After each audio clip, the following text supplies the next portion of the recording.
I remember the first time. And I remember the first time. First time. First time. First time. First time. And I remember the first time. And I remember the first time. And we only meet once in a while anyway. It's gonna be lonely not being able to see you anymore. It's been great hanging out with you. Why she run from me? Now you wanna come back and now you love on me. But I'm confused why you think you deserve some trust from me. And your heart is painted black, girl, it's ugly. Fuck your company. Why she run from me? Now you wanna come back and now you love on me. But I'm confused why you think you deserve some trust from me. And your heart is painted black, girl, it's ugly. Fuck your company. And I remember the first time you had me in your hold. Now you corrupted the safe file and will never know. Yeah, Vincent at his darkness, watch all his friends turn to foes. Yeah, trying to troubleshoot me, but I cannot be scrolled. Trying to sell me a dream, trying to sell me a home. While you tell me a lie, do you think I'm a joke? Swear I'm not a bad guy, but this path my only road. Never been hate in my heart, but you burned it in my soul. Cannot control myself, and I cannot begin to tell the lies and things you tell yourself. And why you put me in this hell? And I cannot control myself, and I cannot begin to tell the lies and things you tell yourself. And why you put me in this hell? It's over. It's over. It's over. It's over. And I remember the first time. And I remember the first time. Here, you gotta leave now. Don't get mad at me. Sorry if you feel that I abandoned you for a while. And I remember the first time you had me in your home. Now you corrupted the safe file and they would never know. Yeah, guessing that his darkness, watch all his friends turn to foes. Yeah, try to troubleshoot me, but I cannot be scrolled.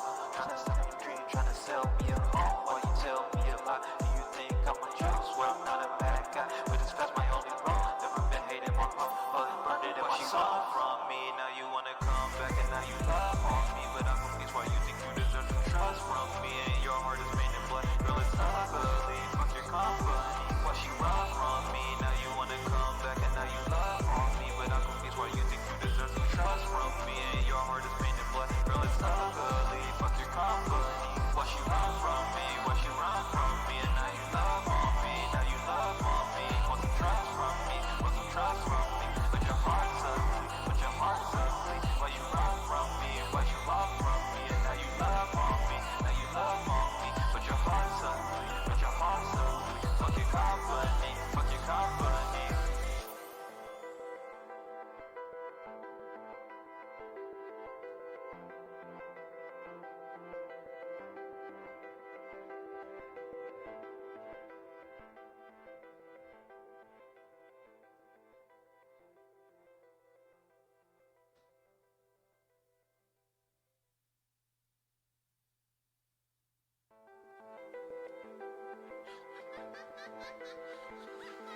And I remember the first time.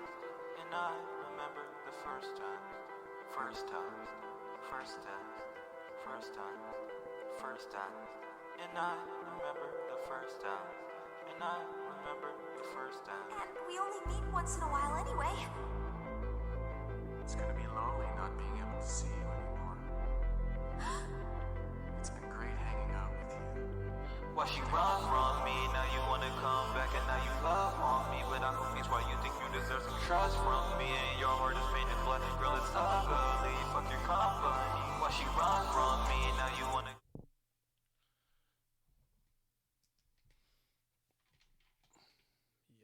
Yo.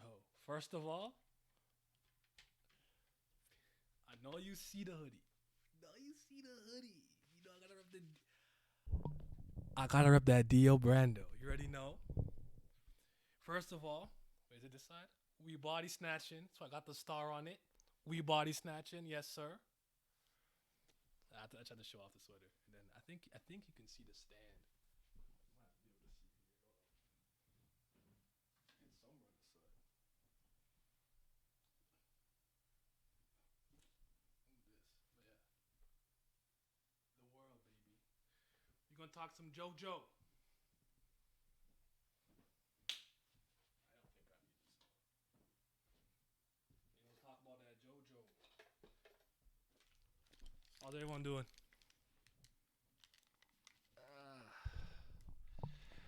You already know. This is my first time wearing it. I said, you know what? This is a perfect opportunity. I got this shit all tangled up. That's crazy. Hold on.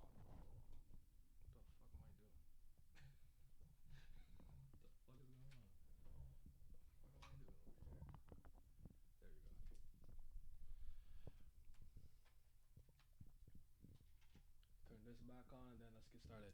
So, this is not the screen I want to be on, by the way. So, let me just get rid of this and go to the real screen. Bada boom. This one? There you go. Alright. I hope everyone is well. I put some things on Twitter today, kind of speaking about some JoJo stuff. I kind of ranked like my favorite parts. I ranked my favorite JoJo's, like the main characters, and then the main villains. I did add all the Pillarmen minus Santana. I don't care about Santana. I don't count him. He's a minor antagonist to me. So ACDC Wamu and Diego Brando from Steel Ball Run were all in there too. So I'm gonna kind of go through it and kind of explain my reasoning because apparently it was pretty contentious. But I do want to say this. Hydrate. Shoot, I'll get water in a second. Give me a sec. I do want to say this. I don't dislike any part of JoJo. Like, there's not a single part of JoJo that I hate, that I think is bad. I like all of them. There's just some of them, comparatively, I just like less. Or some that resonated with me more for whatever reason. It could be a character, a group, a stand, Yasuo. Like, there could be a plethora of reasons for why I resonated to one part over another. So just keep that in mind. Because sometimes when we do these things, I do think some people get like too much into the like objectively, subjectively, blah, blah, blah. I'm like, this is just me talking about like my favorite. This is favoritism. This is not like if you ask me to objectively rank them with like no bias and try to be as impartial as I could, my list would actually look different. But this is based on my favorite. So let me just grab a water and we'll start.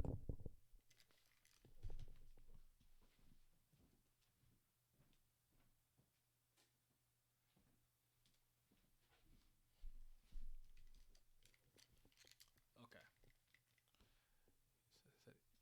You said I meant Santana's from Battle Tendency. He was the first Pillarman that Joseph ran into when he went to save Speedwagon. Not that's who I'm talking about. So I'll put like, did I actually save these? Okay, I did. So we'll start with what? What should we start with, Chad? You want to start with me talking about my favorite parts, my favorite antagonist, or favorite protagonist? Where should we begin? I'll let you guys decide. Then I'll put it on screen. You can make your comments because I screenshotted the tweets. But yeah, what are we thinking? Where in the world is Carmen Sandiego? I love that. I like that game. I used to play that. Or where in the world is Carmen Sandiego? That guy got real low for that one. He got real low. Oh, you got favorite antagonist? If no one else offers an answer, we're gonna go with that one. I'll give you a couple more seconds. Antagonist first. We got two antagonists and favorite parts. So we'll save what? We'll save the JoJo's last. All right, bet. So I'll put it on screen. Start with the antagonist. I think I'm gonna go down. Do I want to go down, up, or up, down though? I think it's this one, right? Okay, here we go. So my favorite antagonist, and I said I put here main antagonist. I put Pillarmen plus Diego. So there's 10 in total that I have here, right? So Funny Valentine is my favorite JoJo antagonist. Dio. I don't separate part 1 and 2 Dio. They're one character that you see, in different parts. And even though he gets a lot more characterization and they flesh him out, and he's a lot more like philosophical, and through part 6 with his conversation with Poochie, we learn a lot more about like what he's been thinking about when he was underwater. I don't separate them though. I see people be like, oh, I like part 2 or part 3 Dio more than part 1 Dio, or I don't do that. I like Dio, okay? Yoshikage Kira. I have Wamu at 4th. I have Enrico Pucci at 5th. I have Diego Brando at 6th. ACDC 7th. I have Cars 9. I have Cars 8. Diavolo at 9. And I have Toru / The Wonder Review last. So maybe I don't know if I'll make this smaller for a little bit. It's kind of ugly though. I don't want it on the screen. I'll just drag it as I need it. But all right. Or as Simi calls him, the napkin fetishist. Yeah. If you know, maybe what I'll do is I'll drop the tweet in the in the chat just so you guys have a reference point. If anything, that'll probably help out a lot. Then I'll talk about everything. Because one thing I want to give Araki credit for is I really think he tries, and I find that his attempts are admirable, even if I think he misses the mark. There's something about a mangaka trying to tangibly create completely different protagonist and antagonist with every part. And even though sometimes it might not resonate with the audience, I appreciate him trying that instead of just trying to kind of like, well, what worked before? Let me try to duplicate what worked and try to like do it again. Like, that's not moving me. Like, let's do something different. And I respect him for that. I can't post this, but I'm the guy. It's my stream. Let me post my link, bro. That's crazy. Whatever. I guess I can't do that. But anyways. So we'll start with my favorite, I guess. So Funny Valentine, I think, is Araki's best written antagonist. I do think that Kira Yoshikage comes second. But I do think that like his kind of magnum opus character in terms of like what I really appreciate with like Funny Valentine is kind of the patriotism and nationalism, where depending on your perspective and viewpoint, what he thinks he's doing is he's being patriotic to the United States of America, but you can call it nationalism depending on your viewpoint. I thought his whole kind of philosophical spiel about taking the first napkins, you're at a table where you have a napkin to your right and your left and you reach for a napkin. And the reason why he makes the first move because he dictates what everyone else has to do because he was the person with enough agency to make that first major move. I'm grabbing the napkin to the right. Now every person must grab in that direction because I made that move. And I'm like, he's spitting. He's moving me. You need the Funny Valentine praise, favorite antagonist. As some people call them the napkin finishers. Dio, greater than Kira, is my vote. Jojo Agenda. Okay, I'm with that. Your top three is undisputed, Naya. Shout out to Skip. Dio isn't on my JoJo villain because he's the real MC as far as I'm concerned. Funny is number one for me, hands down. Daddy Dio. I would vote for Funny any day as my president. That's what I'm saying. You gotta get Biden out of there and put Funny Valentine in there. But on top of like some of the writing stuff that I thought was really good, honestly, I don't necessarily agree with the sentiment that Steel Ball Run in terms of his writing is I think he flexed his writing chops a lot, though I still think he did a lot with his visual storytelling that maybe he couldn't do originally in Jump. I think Steel Ball Run is where he's in Jump for like a couple chapters. I want to say 15 or so, and then he goes to Ultra Jump. I could be wrong. Don't quote me on that. It's been a while since I refreshed my memory on that, but his design is cool. Doja is hitting, and D4C is probably, is it my favorite stand? Maybe. I like Paisley Park a lot. Paisley Park is probably one of my favorite stands, but it's one of my favorite stands. At the time, at the very least, D4C was my favorite stand. A lot of the stands that the main antagonists get are space-time related. I would argue this one is more space-related than time-related. And as a vivid comic book reader and being aware of being aware of the multiverse as a comic book reader and the multi-world interpretation theory, Jesus Christ, my brain stopped working for a second, right? And being very familiar with that concept, the fact that he can go to other worlds and basically pull from the multiverse and other versions of himself into the one world where the Holy Corpse does exist was moving me. Like, that's a power set that just generally resonates with me the same way I liked Byakuran a little bit off rip in Katekyo Hitman Reborn, because he can share knowledge across all the parallel versions of himself across a certain like time. I think it's across. No, it's like horizontally, right? Those type of abilities really resonate with me, and the fact that if he's the only one that's allowed to exist as multiple entities in other planes of existence, so if he brings like me from another world here, we just both cease to exist. That's crazy. Then you add on the whole when Lucy Steele is turning into the Holy Corpse, and he has Love Train. Then he has that dimensional barrier, and the only reason Gyro and Johnny were able to get past it was because of the perfect golden rotation in conjunction with the horse. But Johnny did jump. He hit that hit that pose, and then Act 4 came out, Chimney, and he went crazy. So yeah, he has my favorite stand, favorite power.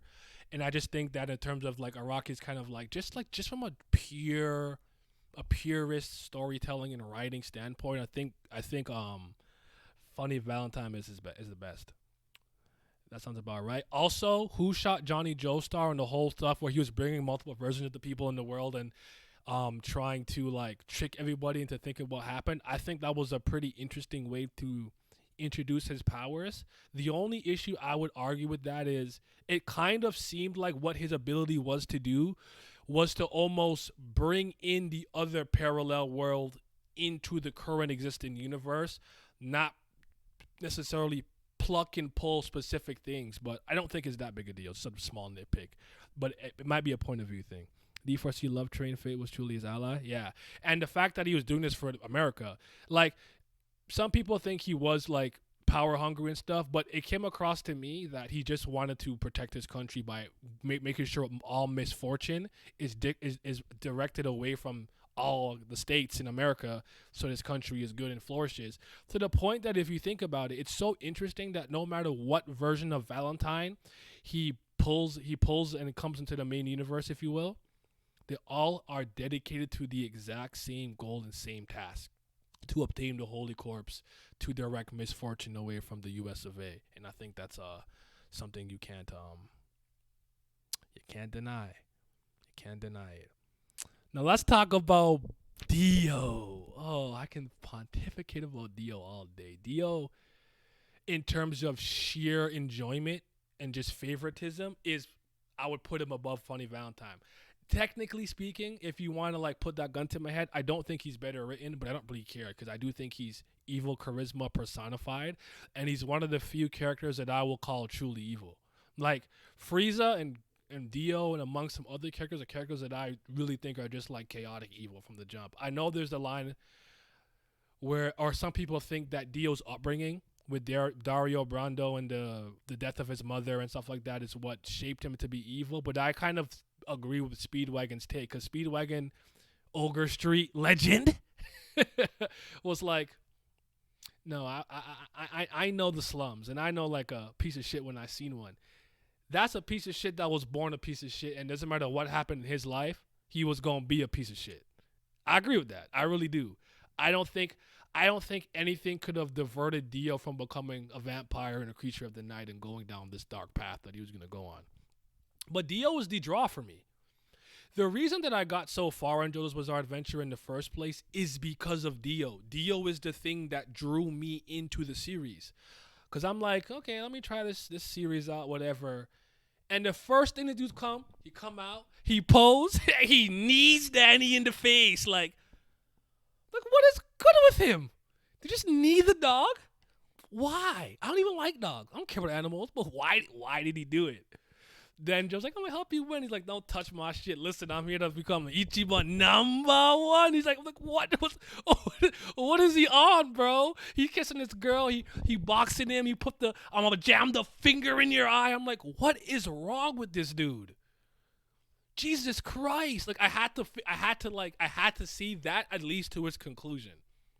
And you could argue part 1 Dio is very one note and one-dimensional, but I think that's by intention. I don't think there's an issue with that, because the contrast is Jonathan Joestar, who's kind of just pure good, right? Jonathan is a product of his environment and tied in socialization as a very rich English nobleman, so he's going to be a gentleman and all those things. So the contrast of kind of pure evil versus pure good, it completely works for me.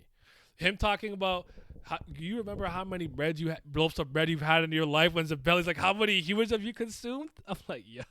He's spitting. Top 1 hater might go. Talk to him. Let him know. Let him know. That was the initial explanation for D4C's ability, was the kaleidoscope operation in parallel worlds from Fate. Okay, yeah. Sam, I was hooked on him immediately. Dio fucked up an entire family for multiple generations. That's a dedicated hater right there. I appreciate that. And when you think about it too, the respect it extends because I think you could probably make the case maybe part 2 not so much, but I would still argue because of what happened to George Joestar and Lisa or Elizabeth Joestar having to go body that one Dio minion who was in like I think he was in a military position if I remember correctly. I don't remember exactly off the top of my head. I think he was in a military position. Like Dio's influence is felt through every single part. Part 1, part 2, obviously part 3, part 4 of the arrows and Eniaba, and with Okayasu's father, the Bud mutating him into the blob. Part 5 is Giorno, his son, through Jonathan's body. Part 6, Jotaro, and then I'm burning the book. Kabutobushi. Sorry, rhinoceros beetle moves me every time. Like, what? Why 4 rhinoceros beetles to go to heaven? Why? What's the reason? I don't get it. But Pucci kind of being like, I know we use the word Dio fanboy. I think it's a bit more than that, but just to kind of like use simple terms, like that's the reason. Like he's felt through every part. You can't deny his presence. Part 3 Dio, I think, is a great example of pretty much not showing your villain until the last arc or until it's time, but his presence is always felt. The evil that he emanates and the threat that he presents never goes away. There's moments where you just see him. He's like, Eniaba, what is the reason of life? Then she's like, yo, the reason the meaning of life is to serve you, Dio. Like, bro, what you just there? Doing philosophy, like it's just so awesome. But then he's sending very deadly stand users out with varying levels of motivations and loyalty to Dio to go take out the Joestars or the Stardust Crusaders, if you will. On top of like certain recounts of people with the flesh blood and stuff talking about how terrifying and how much his evil charisma was speaking to their souls and everything. So even though Dio's not like boom in your face, kind of like part 1, I actually think the way that they save him, his presence is still ever felt. And then when it's his time in Dio's world, I do not think he disappoints in any capacity. I think it was through and through one of the most entertaining fights I've ever seen in my life. Like when Joseph is like, get out, you can stop time, you can't, and he's like, whatever. Yada. He starts walking forward. He's like, oh, you're approaching me. He's like, can't beat your ass if I don't get close. I'm like, yo, this about to be the battle of the 2 Ross niggas on both sides of the fence. So Dio's great. You can't go on with Dio. And the world is one of the world. Viri monkey nandayo hinjaku. I could just yell out Dio onomatopoeia all day, brother, but let me stop before I keep going. Kira, I have a tremendous amount of respect for from a writing standpoint, and the way that, like, it's like, remember how I kind of preface with, like, Araki's ability, or not ability, his willingness to just try something very different with all of his antagonists. It moves me, even if sometimes I don't think he necessarily hits the mark. I did not know how you could follow up Dio Brando. Dio. Twice, 2 times. I'm like, how do you follow up Dio? So we go to a small, quaint town, Moriojo, a fictional town in Japan. I don't think it's a real place, if I remember correctly. With a serial killer who's the first villain that we have come across who does not have world domination aspirations. He's just trying to live, do his job, and murder some bitches in the side and keep their hand in his pocket. Like, this is so, what? Like, he's just a cold, calculated serial killer with a weird hand fetish. He really does not want smoke. He wants to stay under the radar. He does not want to rule the town or rule the world to the point where it's like, if you kind of just left him alone, hey, bear with me for a second. It's going to sound fucked up, but bear with me for a second. If you just left him alone, right? All he would have done is just kind of like murdered a couple more women until he like died, right? Like he wouldn't have tried to like take the world over or something like that, like the Pillarman tried or Dio tried. It's like, all things considered comparatively, that's on a smaller scale. But obviously still stop him, throw him in jail. That's not cool. Killer Queen is one of the coolest stands. I think the ability is really dope. Again, I like his contrast with Josuke's ability to heal other people, not himself, but other people, and restore things to its original state.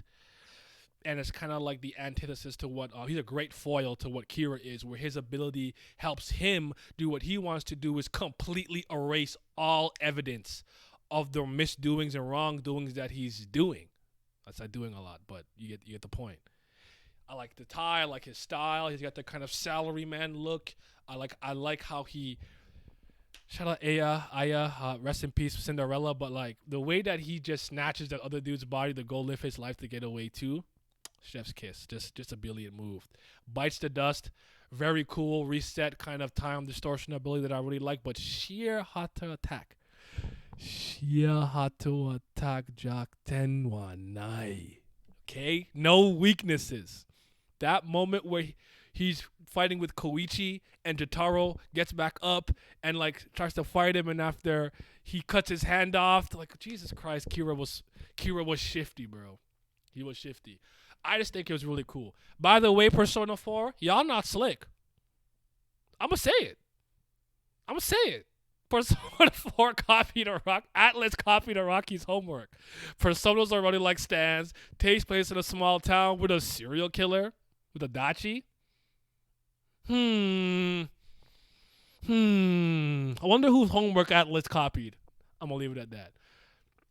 Let's talk about Wamu, the best of the Pillarmen. I think this is not a controversial take. Most people I speak to have Wamu as the best of the Pillarmen. They have him the highest. Is that peeking out the corner? The reason that I like Wamu, there's actually one major moment that makes it like awesome. Sorry, I think my camera is kind of leaking out of this thingy. Like a little bit. Oh, I just did that. Cool. Great. That's just exactly what I wanted. Do this. And then let's bring this in a little bit. Am I stupid? I'm pressing the wrong button. Okay, that's a little better, I think. I won't think which one's the camera. Anyways, whatever. Wamu, the greatest Pillarman? Yeah, Wamu, right? Wamu. The reason that I like Wamu, well, Wamu is the best because Wamu and AC/DC are better to me than Cars because of something Joseph says. I'll go into it a bit more with AC/DC after, but I think he looks the best, has the best design, he's the coolest.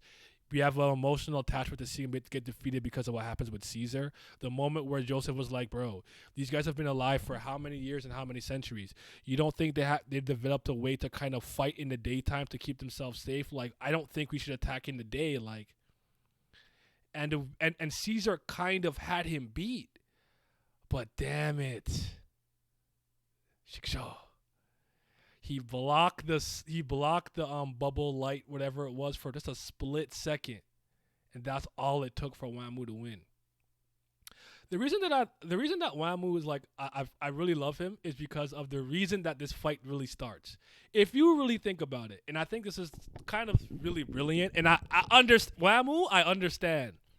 Joseph hurts him, wounds him, and he's like not trained with Hamon, no ripple breathing. He's like, you said I was the first person in how many years to hurt your face, whatever, but it's crazy. Like, if I just trained a little bit, I would pack you up, but you know what? Don't take that chance. I'm a threat. Kill me now. And Wabu was like, nah, you gotta see me. Nah, Cars sama, please. He's looking over there like, yo. He's like, I'll beat your fucking ass, human. Like, he could not let it go. I understand the provocation. That's the reason I like him so much. That's hilarious to me. The reason that we got that awesome chariot battle in around the little Coliseum thing is because Wamu was like, nah, I'm pussy? Me? See me right now. Go train for a month and come back. I was like, I love that. That's the real reason. But the respect and reverence that he showed Joseph as his opponent is something that I think is well taken to the point where Joseph sends him off with a bit of the blood to make the pain a little bit easier. I like that moment of respect that they have. But Wamu is just the most entertaining Pillarman to me and everything. Like, I love it. I remember the part where he gets the hammer. I got the big one. He's like, I don't want that. He just takes the fucking pillar. I was like, oh shit. So yeah, Wamu's awesome. Wamu's the Caesar moves me every time I see it. I feel it. He really is the best of the Pillarmen have to offer. You got shout out to Wamu, bro. But yeah, he got Caesar out the pain though. All right, let's talk about Enrico Pucci. I don't know if my placement here is a little controversial. I know a lot of people don't like him. And Pat, Pat does not like Pucci at all. Pucci's not like my favorite and stuff, but I don't dislike him. The thing that I notice about Pucci that I like about him a lot is I think that he gets a rap of being a Dio fanboy, but I think that's a major simplification of what he is. I do not think that Dio. I see. I don't want to ruin. I don't want to kind of ruin what happens in like Eyes of Heaven with Dio's ascension and stuff. But Dio's heaven plan and Pucci's heaven plan are not the same thing. They're the same in concept, but the way that they would go about it and the way that they would, I would argue, rule or exist in the recreated universe are not the same. I think Dio would rule with the iron fist and do some effery. Dio got powers as a vampire for like a day and started making freakish chimeras. Take a nigga's head and put it on a parrot. The cat dog guy. Like, what is good with him? Like, Dio's evil, bro. So I don't think that he really had humanity's and the world's best interest in mind with his heavens plan. Pucci, as a man of faith who believes in God and sees Dio as a distant friend, a longtime friend, and has a deep reverence for him, and loves him in a similar way that he loves God. I don't think it makes him like the literal fanboy of him, because I truly don't believe they would have executed this plan in the same way. Pucci is what I think. Who said this to him? Was it Weather Report when he got his memories back? Or was it Jolene? Damn it. Who says that he's the worst type of evil. He's like evil masquerading as good that doesn't even realize that he's evil. I do think that's true of Pucci, but he truly does believe that his actions are righteous. Almost similar to, remember what Valentine says about his righteous are completely unclouded by like whatever, I can't remember what the line is verbatim. Where like I do think Pucci sees his actions and things that he's doing as holy, as in the path of God. Stairway to Heaven was clean though? Yeah, for sure. Right? So White Snake and King Crimson are the two most emotive stands as far as antagonists goes. I really, really didn't notice this the first time I read it, and I think seeing this in the anime made me realize it more. I didn't realize Pucci composed himself with the prime numbers. And you can say that's a major oversight. You're just an idiot for not realizing that, and I don't disagree with you. But I like that when he's in a dire situation, he starts counting the prime numbers. He starts to conceptualize plans, ideas, and concepts that could get him out of the situation that he's in. Take the poisonous frogs and rainbow away, and he lures that guard to him to get the key. Or like counting it to like, okay, I'm going to gamble throwing Jotaro's stand disc into a dying, what's not Diver Downs, Anasui, and to make her let go of me so I can go to the green baby. Like, he has these small little moments and nuances that I really like, and I for some reason I tend to like evolving stands. So going from pale, I'm a fraud. I almost said pale snake, white toe snake, to she moon, to Made in Heaven, speeding up time, to masquerade an entire plan to make this work because you needed Jotaro, so you used his daughter to lure him here. Are you guys not seeing the kind of general huge chess that he played? He was dumb for hiring the KKK to go after his brother, though. I don't know what was wrong with him with that one. I can't defend that one. That was very weird on him, but I don't think Pucci's a bad villain at all. And at the end of the day, I want to say he wins, but he's the closest to winning in a manner of speaking. He's the closest to winning. And he did kind of pack everybody. Like, credit where credit is due. Jotaro, Jolene, Hermes, all of them, they did. That's all I'm going to say. Pucci's okay. He went from Pillarmen to Rock Humans. I still can't get over the path to heaven requires one to become a Joestar. You gotta get the symbol. Pucci really gained a whole last Joestar birthmark. Emporio clutch saving the end. Yes, that was really good. Shout out to Emporio. I don't have too much to say about Diego. I kind of have him here because I just think that by kind of default he's just a little bit better than all of the rest of them, and I'll go into detail why. But I do think Diego it's just not. It's more of a callback to me. like remember berries, like remember Dio, like yeah, I remember, like yeah, I remember, but Diego didn't move me like that. I really like the backstory with his mother, with the pouring the thing into his hand and him like manipulating that old lady and stuff, and him wanting money, military, and political status and power to not have to live the life that he lived. And I think his motivations make sense.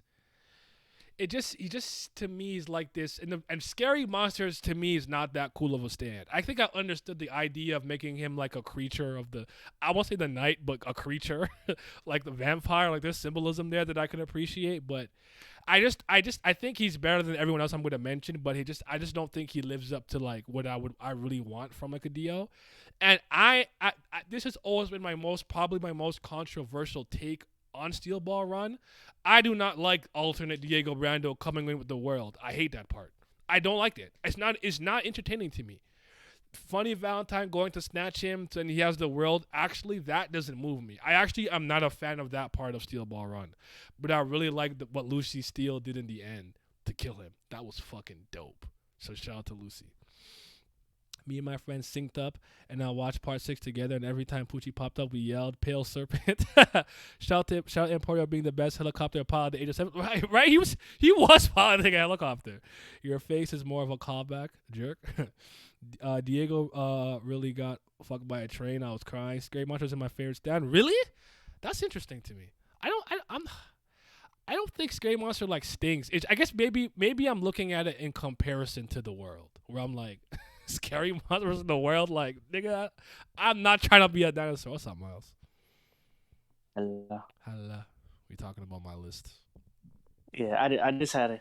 I'm not gonna lie. I did quite a few things about Part 5 today. Where like even Part 5, a lot of things has changed for me. Low key. Oh, okay. Did you want to? And even I read a bit of Part 8 today. Hey, let's go. I'm not. I will say Gappy's actually kind of fucking hilarious. I was rolling when this dude said, "Hey, look over there real quick," and he started kicking his ass. Did you get to the part where he's in the hospital room with Yasuya or no? Yeah, I think I'm literally at the part where he's dealing with the can't really see well girl. Oh, with Daya. Okay. Yeah, that's where I'm with at. California Kingbed. Okay, so you saw the part where he's hugging her. It's like, it's poking me. You let Yeah, go. yeah. I said you're real for that. You're real for that. I just came from rereading Kubera season 1. Damn, I gotta reread that honestly. Miles was good. This one's good. They're saying, Miles, how do you feel about Softo and Duetto? Is what they're asking you. It's cool. I mean, it's kind of like broken. Anything that can like kind of hit like metaphysical concepts is like kind of insane. Yeah. Like he got rid of friction. I was like, oh, he's like this. He's like that. But I'm interested to see more. You'll see more. I'll try to when I get to part 8 stuff. I'll just like plug your ears for a second. Yeah. I'll tell you when it's safe. But we'll get to my favorite part. We're talking about my favorite antagonist right now. I got through 5. I'm about to go to ACDC. I don't know if you want to chime in on anything. Okay. Nah, I'm just you got all this. I just got a few good things to say about Part 5 and Diablo. Actually, that's all I'm here for. Okay, so but Diego's cool. I like him. But so ACDC I like because of like one scene. Like there's one scene that puts him over cars for me, right? And I'll get into the second part what I was talking about with Mamu earlier. Joseph has a higher level of respect for ACDC and Wamu than he has for cars, and I think the reasoning makes sense. It's because there's something about them that he can that he finds like somewhat noble or like admirable, and like Wamu was an honorable combatant or athlete, warrior, whatever it is you want to call it, to the point where Joseph really is the cheat, if anything, right? He's the one cheating. So when he gave him that send off with the blood to like kind of like ease his pain and stuff, I like that. Even to the point where he thought that at one point maybe Joseph was disrespecting their battle. It actually offended him because he did see Joseph as like you can push me to my limit. I see you as a true warrior, as a human. AC/DC, it's a little different, but remember when he's a nervous system in his brain, and he's trying to deliver the red stone of Asia to Cars and Wamu, knowing he could never fully appreciate or participate in that because he lost his body, he technically lost, it's over for him. But the fact that he was willing to go that far for his particular companions was something that Joseph would respect, and I agree with that. But really, it's just the fact that he used Joseph's own gimmick against him. When I was seeing the first time, I'm like, oh, he did the thing. He said what you're gonna say, and you said it. And Joseph's like, hey, that's my thing. Like that's it. That's the main reason why I put him over Cars for the most part, honestly. So like, shout out to Boiling Blood. He did. Who did he pack up? Was it Messina or Loggins? He packed one of them up. You just see him with his foot in his fucking chest. I'm like, oh my god, he's fucking gone. That was good though. I like that part. And then I like the Sun Tzu part too, where it's like, you may have read Sun Tzu. I met Sun Tzu. I'm like, that's a fucking flex. Gappy the only JoJo with 4 balls. Facts. Soft and wet moved me the second I saw the bubbles and I was yelling out Caesar. I feel that. Cars is a dishonorable schmuck. Again, I'm not mad for what Cars was, but how he was moving though. So Cars would be 8th. And Cars is kind of just a get it done person. Not mad at him. Don't think he sucks. I don't really hate him or anything like that. I just think, with the exception of Santana, I think they're just more about the other pillar men that I enjoy more than him. I'm trying to think of anything. There's just one moment where I think he like saves a dog and like saves a flower. So it's almost like he has this like natural respect for maybe creatures of the earth and plants of the earth. I don't know what to do with it though. I don't know what to do with it. Like I don't know if it really means anything in the grand scheme of things, but Cars is Cars. I don't have anything profound to say about him really. I just don't like him that much. All I gotta say is he won me over when he used Lisa Lee's as a guitar. That's all I needed. Someone told me that a guitar wasn't even invented. I don't know if that's true though, because is it like 19 something? I don't know if that's true though, but someone said, is the guitar even That might be invented? fact. That is funny though. The bring, that was pretty fun. He did become the ultimate card. I have to give him credit for this. The part where you think he's beaten and like UV ray him, and he just looks up and he has the mask on. I'm like, no, it's over. And he conquers the sun and he's fucking doing that pose, and he's like, yo, nigga, I got Ripple too, bitch. I'm like, he's moving different. I'll give him credit for where credit's due, but I'm not a Cars guy. What you just said and felt was your future self, King Crimson no Noryoku. Let's talk about Diablo. The goat. That's the best part about it was Doppio. Go ahead. I'm gonna say, Diablo actually. I have him actually behind Poochie now. I have him at like 6. Okay. I actually rate him like way higher. I went into my thing yesterday about like even how like I think his anxiety is a really interesting thing, but like I think there's certain like even things because I was rewatching the Bruno versus Diablo fight, which is a great fight. Yep. But Diablo, he actually can give props when needed, and he was literally willing to let Bruno live in the beginning. He's like, Bruno, don't step out the pillar. If you leave now, no one has to get hurt. And he's like, I have to warn you, I will murk you. And Bruno's like, let me come out. He's like, well, I warned you. And he's like, and he has that man in the blender. Like, what is going on? Zipper. Yes. I think he has one of the best quotes in JoJo. What's up? Which is the fuck. I'm not good with quotes like that, but where he's talking about the concept of failure and past mistakes, and now you have to reach for the future. Do you know what I'm talking about when he's fighting Bruno? It sounds familiar. I know what you kind of. Hold on. I gotta find it. I know I can pull it up real quick. Okay. Doppio, my dear Doppio, I was crying. This man said, "Wait, I'm getting a call mid-fight and picked up a frog." The ice cream was funny. The cigarette bud was funny. That was really all. That was really good. I actually have this as one of my text tones. Like if you text me, and it might go like Doppio. Like all of my like text tones are like random things from shit that I like. Like I have one from Danganronpa that's oh my god, am I a fraud? Tanaka Gundam? That was his name? With the 4 Dark Days of Destruction? Yeah, go ahead. It's no matter who you may be, everyone goes through their ups and downs. You succeed and you fail. But if you happen to find the pitfall known as the future that's right in front of you and manage not to fall in, you will never experience a setback in your life. You'll remain in your best condition. Like, that's literally his entire life, and I love that quote when he's telling that to Bruno. Yeah. Like, that was a bar. Mm-hmm. As he's splitting that man in. He be talking like a main protagonist, no cap. Oh man, I think and just even the fight yeah, with Risotto, it's just he got Utopia. Risotto got robbed, bro. I don't care. No one tells me he won. I agree. I I don't think agree. he was gonna beat Diablo if Diablo just pulled up on him 1-on-1. Don't get twisted, but Jesus Christ, he had that man dead to the right, and then Narancia or Aerosmith came.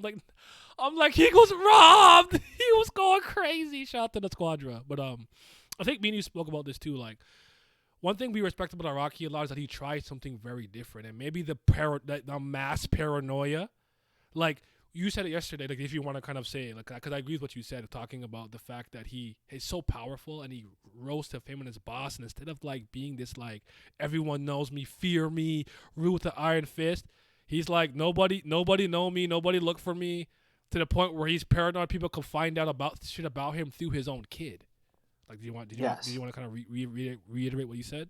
Yeah, kind of just basically like the standpoint of like it's always fascinating to see villains not be their overly like powerful selves and representing like an emotion that's kind of emotion or like feeling that's often like regarded as like negative is fascinating to see. And he's the ultimate representation of paranoia. Mm-hmm. Like he's in hotel rooms with blankets over his head, freaking out while not in a nice Italian restaurant eating some nice spaghetti. You know, Mm-hmm. like I think there's a lot there that is interesting of what he sees, and I think it also tells when he's not a complacent person. Even he's not like overly arrogant. Like when Bruno you know with the semi revivification, if whatever you want to call it, Mm-hmm. and he sees the group, he's like, There's too oh, this many of is them. this is too much of a risk. I'm not fighting 16 users. Mm-hmm. I'm not letting it get out. Even though he arguably he at that point he probably could beat them all, honestly. But he's like, I'm not taking this I risk. do think a major reason why JoJo villains lose is ultimately by the time the main protagonist face them, at the very least, they know what their ability is. I do think the art of the unknown is something that's very powerful in JoJo. Diablo and Jotaro and Dio are a type of characters. If you don't even know what they're doing, you don't stand a chance, bro. You have because one thing you could always say about Jotaro later on, because he's kind of known as the strongest stand user for a while, is most people know he can time stop. And even though his is shorter than Dio, I think it's like 2 seconds originally, and it's still very impressive. He still does a lot with it. I know at one point he didn't do it for like 10 years. You know though, and Mm-hmm. maybe there's something you can do about that. Because Jotaro probably put the magnets on his hand from his wallet or whatever because of what Joseph said to him. I do think that fight goes a lot differently if he has no idea. I agree. Polnareff kind of doing like the blood thing with the skip with like the droplets. I do think kind of helped a lot. But sorry, I don't want to keep going. And then look, even like the one quote Lost just put in the chat when he's like, "This was a test to see if I can defeat my past self." As he was walking up the stairs to phone rep, like Diablo really, like he does seem like kind of like as they said, like a little bit of a protagonist himself. Like he beat the game, and he's like, I can't let anybody beat my top score type shit. Like I gotta keep it going. I And beat so my just game, his but I beat it in 10 hours. Can I beat it in 6? yes, and it kind of goes uh into like even the part 5 thing. This is where I think this might be a hot take. I think part 5 has the best stand battles. No, I don't disagree with that. I think they have the best fights, and I think Bruno overall probably has like the best fights out of any like if like you're like if you have to look at one character and look at all their fights and say that who has the best on average, I think Bruno does. Like when I was re-going through I Bruno's still fights, think Bucciarati is the best Joe, bro. As much as I love Gyro, I still think it's Bucciarati a little, but just by a smidge. at this point To it's a toss me, up. I think I would have said I don't. Gyro for sure, but now it's a toss up. Everyone that says Gyro, you're not gonna upset me in any capacity. I'm just gonna hype him up with you because I love Gyro, but I actually do like. I do have Bruno. Like, as far as Joe Bros go, Bruno's my favorite one. I literally like I just noticed the small things he did where I used to say Jolene is the best like stand master users like I've seen, especially out of the JoJo's. Mm-hmm. I think Bruno's equal to her. I think Bruno's mastery of Zipper Man was insane. Zipper Like man, one is it Zip? Fuck, am I tripping? sticky fingers. Oh, I'd say Zipper. Whatever. No, we don't Uh, do that. Okay, we're not calling it pale snake. whatever. It's white toe Whatever. snake. Okay, Whatever. who is All right. Zipper Man? Y'all, Whatever. y'all in the chat know Whatever. who's Zipper Man? Chat, y'all know who that is? Who's Whatever. Zipper Man? Whatever. Anyway, Bruno actively fights with Tistain. Actually, he be put on the pause with people, like when he was fighting Pesci and Pesci what's and the Prosciutto. that his positioning when he fights is phenomenal. It's like a very small detail, but his positioning when he fights is really good. Like there's like the one combo with them where he's punching Prosciutto and then he gets on the ground and then zips his face open and let the fist go through, or when he like kind of puts his like Stan's arm over his arm when he fights, and when I didn't even pick this up until like recently, but he was able to combat Pesci so well because his father was a fisherman, so he knew how the hooks work. And use that to And his I'm advantage. like, wow, like Bruno's a fucking monster. And with all that knowledge, we saw what he did against King Crimson. He did decently well. He got like 2 good counterattacks against an ability he's never dealt with and an ability that was that broken.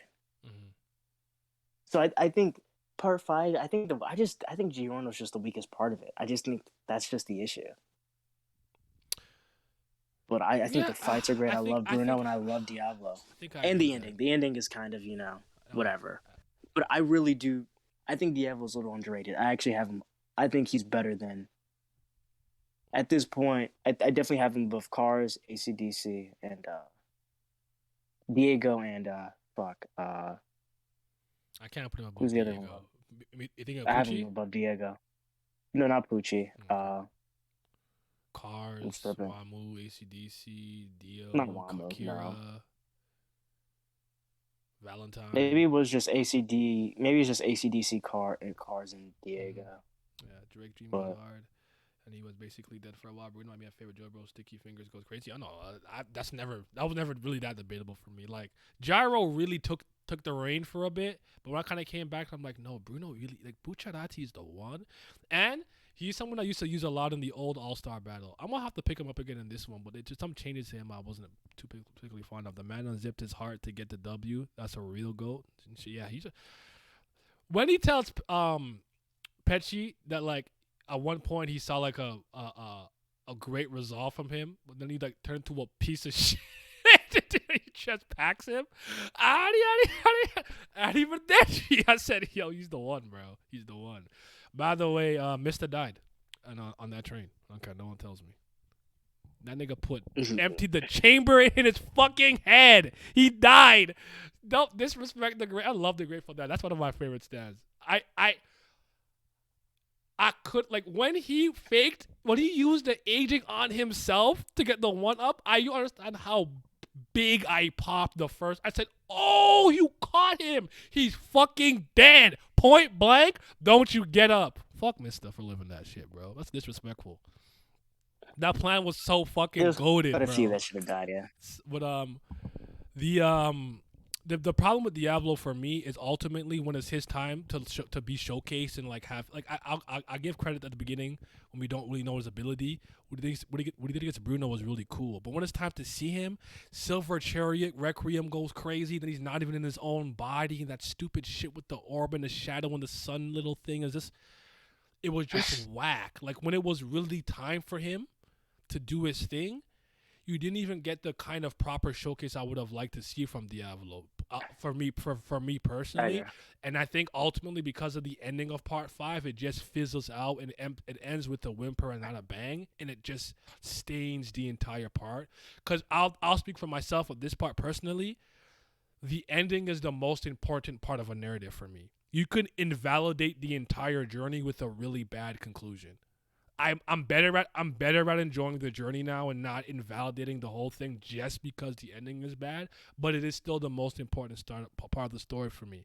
To the point, there's some stories that maybe the beginning in that regard. Some stories the beginning, and maybe some parts in the middle weren't the greatest.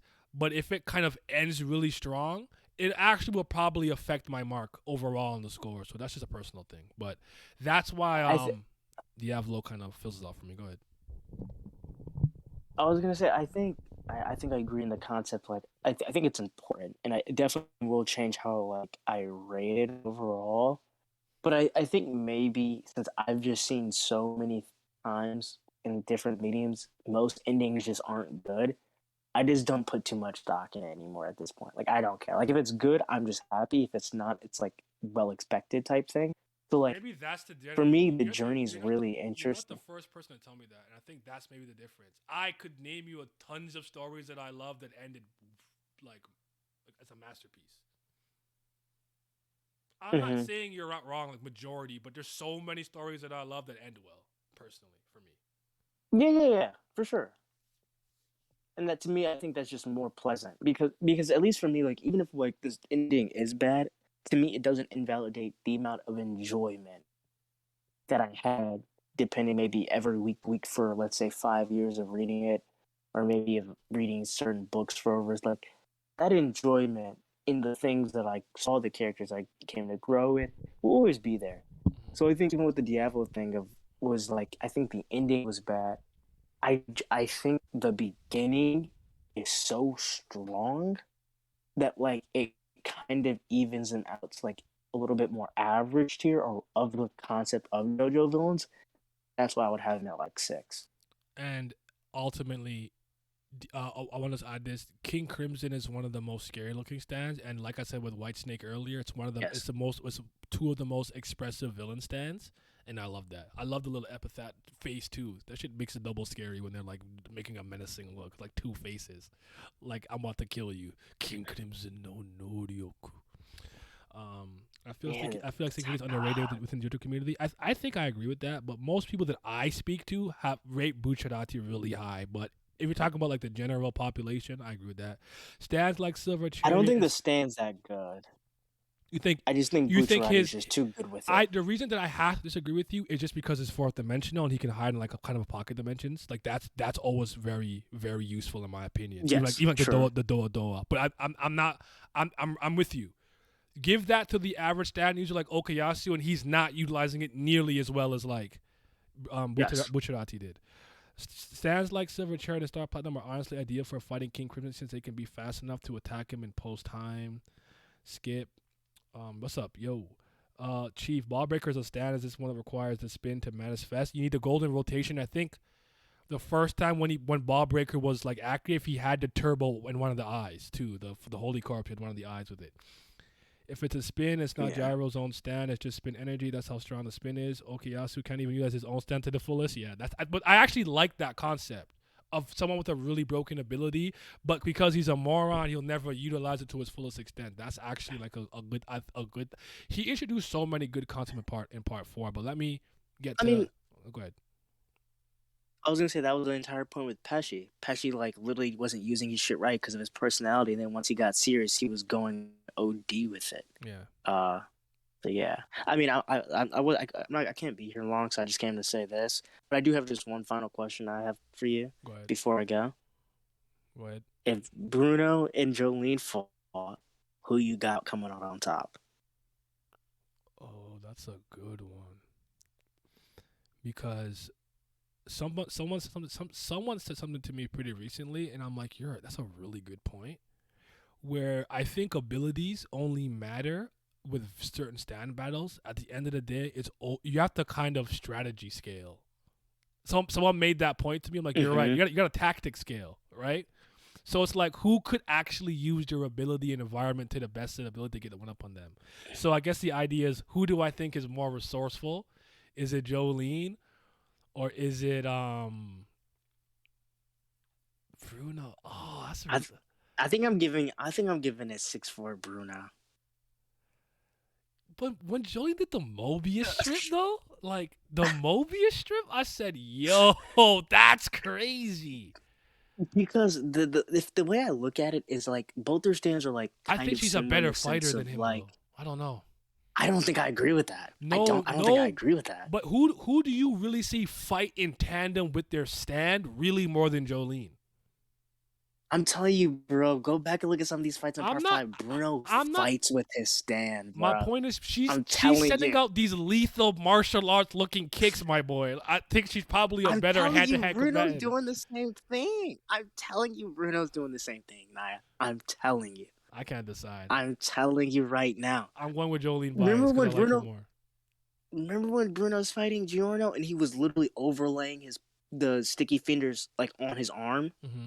and literally outright fighting. I And think even the Pesci fight, I'm telling you, he was fighting with it. He was using I kicks. think He was I doing think low I think kicks. you're misunderstanding what I'm saying. I'm not saying he doesn't fight in tandem with it. I just think like let's say this had like a sparring match, like let's fight, and they were in the same weight class and stuff. I just think she's a better Yes. fighter based on what I've seen. I don't know. Because can you do me one favor? Okay. Because I'm about to do a reread of 1 to 5, so I'll get there when I get there. Maybe I'll agree with you. Just look at Vivanio Westwood fight, please. Look how crazy she was going. She was hitting these fucking stances. I'm like, bro, what? She's hitting these fucking kick overhead. The kick came so high. I'm like, my leg hurts. Can your body even bend that way? Like, she could fight, my nigga. No, she was going crazy in that section of the prison. I will admit. So because I think it's one of those things. I think they're both equal in terms of stand mastery. Truly, I think both their stands operate relatively I similarly. do think that one's in better. which It's a 6-4 split. It's not great. It's not great. It's like it's so minimal. Yes, I think it's 6-4 Bruno. Like, because I think it's one of those things of mastery is the same. The versatility is relatively equal of being able to attach themselves to their stands and like separate into like multiple different areas or like go close combat. But I think Bruno has more experience fighting different stand users because of all the mafia stuff than Jolene does.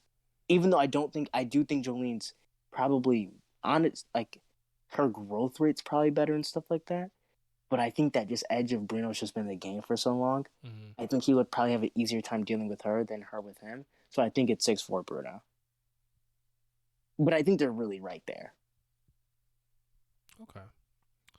He was born with this. Was he born with this stand, or did he get it when he got it when he joined Passione, right? I think he got it when he joined. Yeah. Wait. Yeah. So what's your verdict? I'm rocking with Jolene for now. I'll 6-4 Jolene? I'll give you a better answer when I'm Okay. done my reread, but I'm gonna go with Jolene by a smidge for now. Okay. 50.1%, if you will. All right. So, but yeah. But All right, y'all. I'll catch everybody. I appreciate you stopping by. Mm-hmm. I'm gonna go Jolene, but she's definitely gonna be seriously injured after their fights. I agree. I gotta agree with JoJo. Bruno's more experienced, and I feel like that's his only edge. But I do believe Jolene's more talented because of how quickly she mastered her stand. That's kind of what I'm thinking, a little bit myself. That's why I thought to myself, was he born with it? I don't think so. He got it when he became a capo or he joined like Passione. But let's talk about the Wonder Review and Toru. This one's hard because as much as I might tell you, I say what I say about Diavolo. I don't think he fumbled Diavolo necessarily. I think he just fumbled the ending of Vento Orero. I really like the mystery surrounding figuring out the head doctor, Toru, the Wonder Review, the calamity, and the logic of stuff. Are you pursuing me? Hold on. I gotta show you guys this shit. It's so funny. Oh, do I have it on here? Please tell me I have it on here. I'm gonna get it in a second, but are you pursuing me? Always have been, head doctor, but like the pursuing stuff was really dope and really cool, but it's just that like I really, really thought he was really gonna pull it and bring it together in this way that was gonna make me go, wow, Toru. And I just kind of go like, Toru, head doctor, yeah, like it's not moving me like that, and that's just unfortunate because I do think the potential for greatness was truly there. But I respect that Araki really tries to do something different with each of his villains. Like this kind of being a two-parter with an almost remote-like stand that does like his own thing to some degree. Like I really think there's a lot to like here. I don't know if it hits. Like, can I ask you guys your honest opinion on like Toru and the Wonder Review? Like, do you think that like it lives up to like the other legacy villains that Araki created? Do you think I'm tripping? I'm being too hard on it? Like, I don't even know if I want to call it bad. It's just not moving me. Like I think the Rock human backstory and they want him to be like the top of like the human want to like replace humans as the dominant human species and stuff is cool. Again, the power is cool and the mystery of figuring it out and the power itself is dope. I don't know if I like the execution. That's all I'm saying. But what are you guys saying? Now I got something in apes. Toru and his literal child predator ain't the one. The wonder of you and calamities go. His stand is one of the most interesting ones in the series, but the character Toru himself wasn't executed the way I expected he would. Also want to say I could be wrong, but doesn't Bruno have the only 1v2 stand battle winning all of JoJo?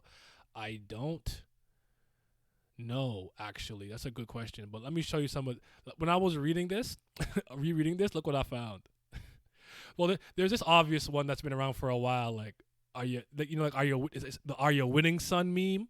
Like always have been head doctor, like are you winning son? There's that one, but this one killed me when I saw it the other day. yo, yo, why don't you pursue some bitches?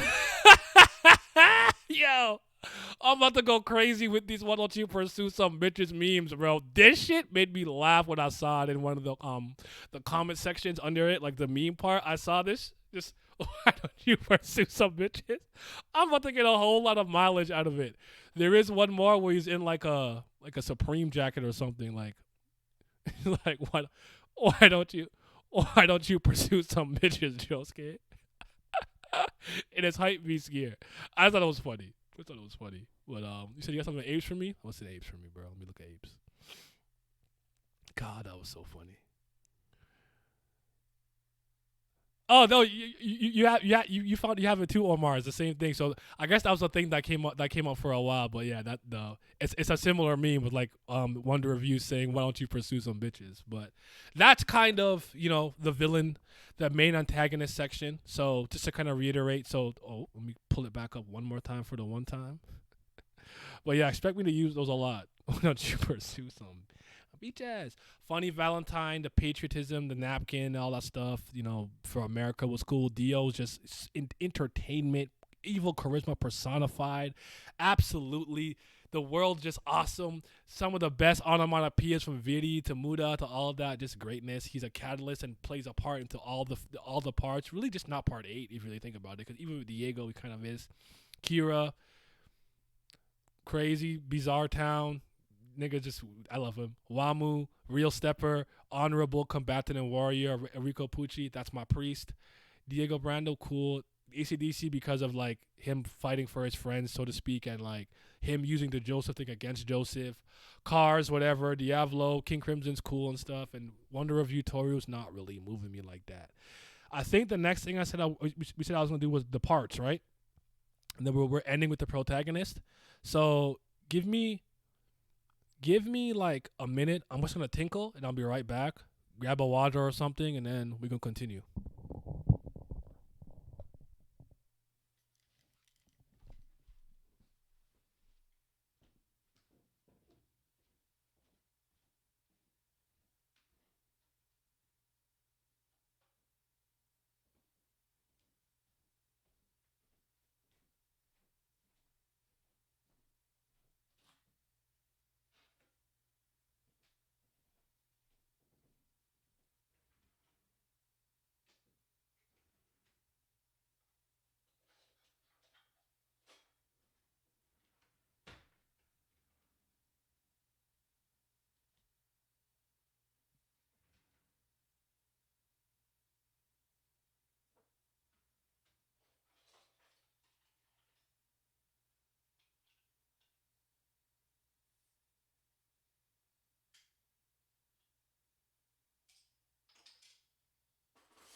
Okay, let's talk about the 8 parts of JoJo.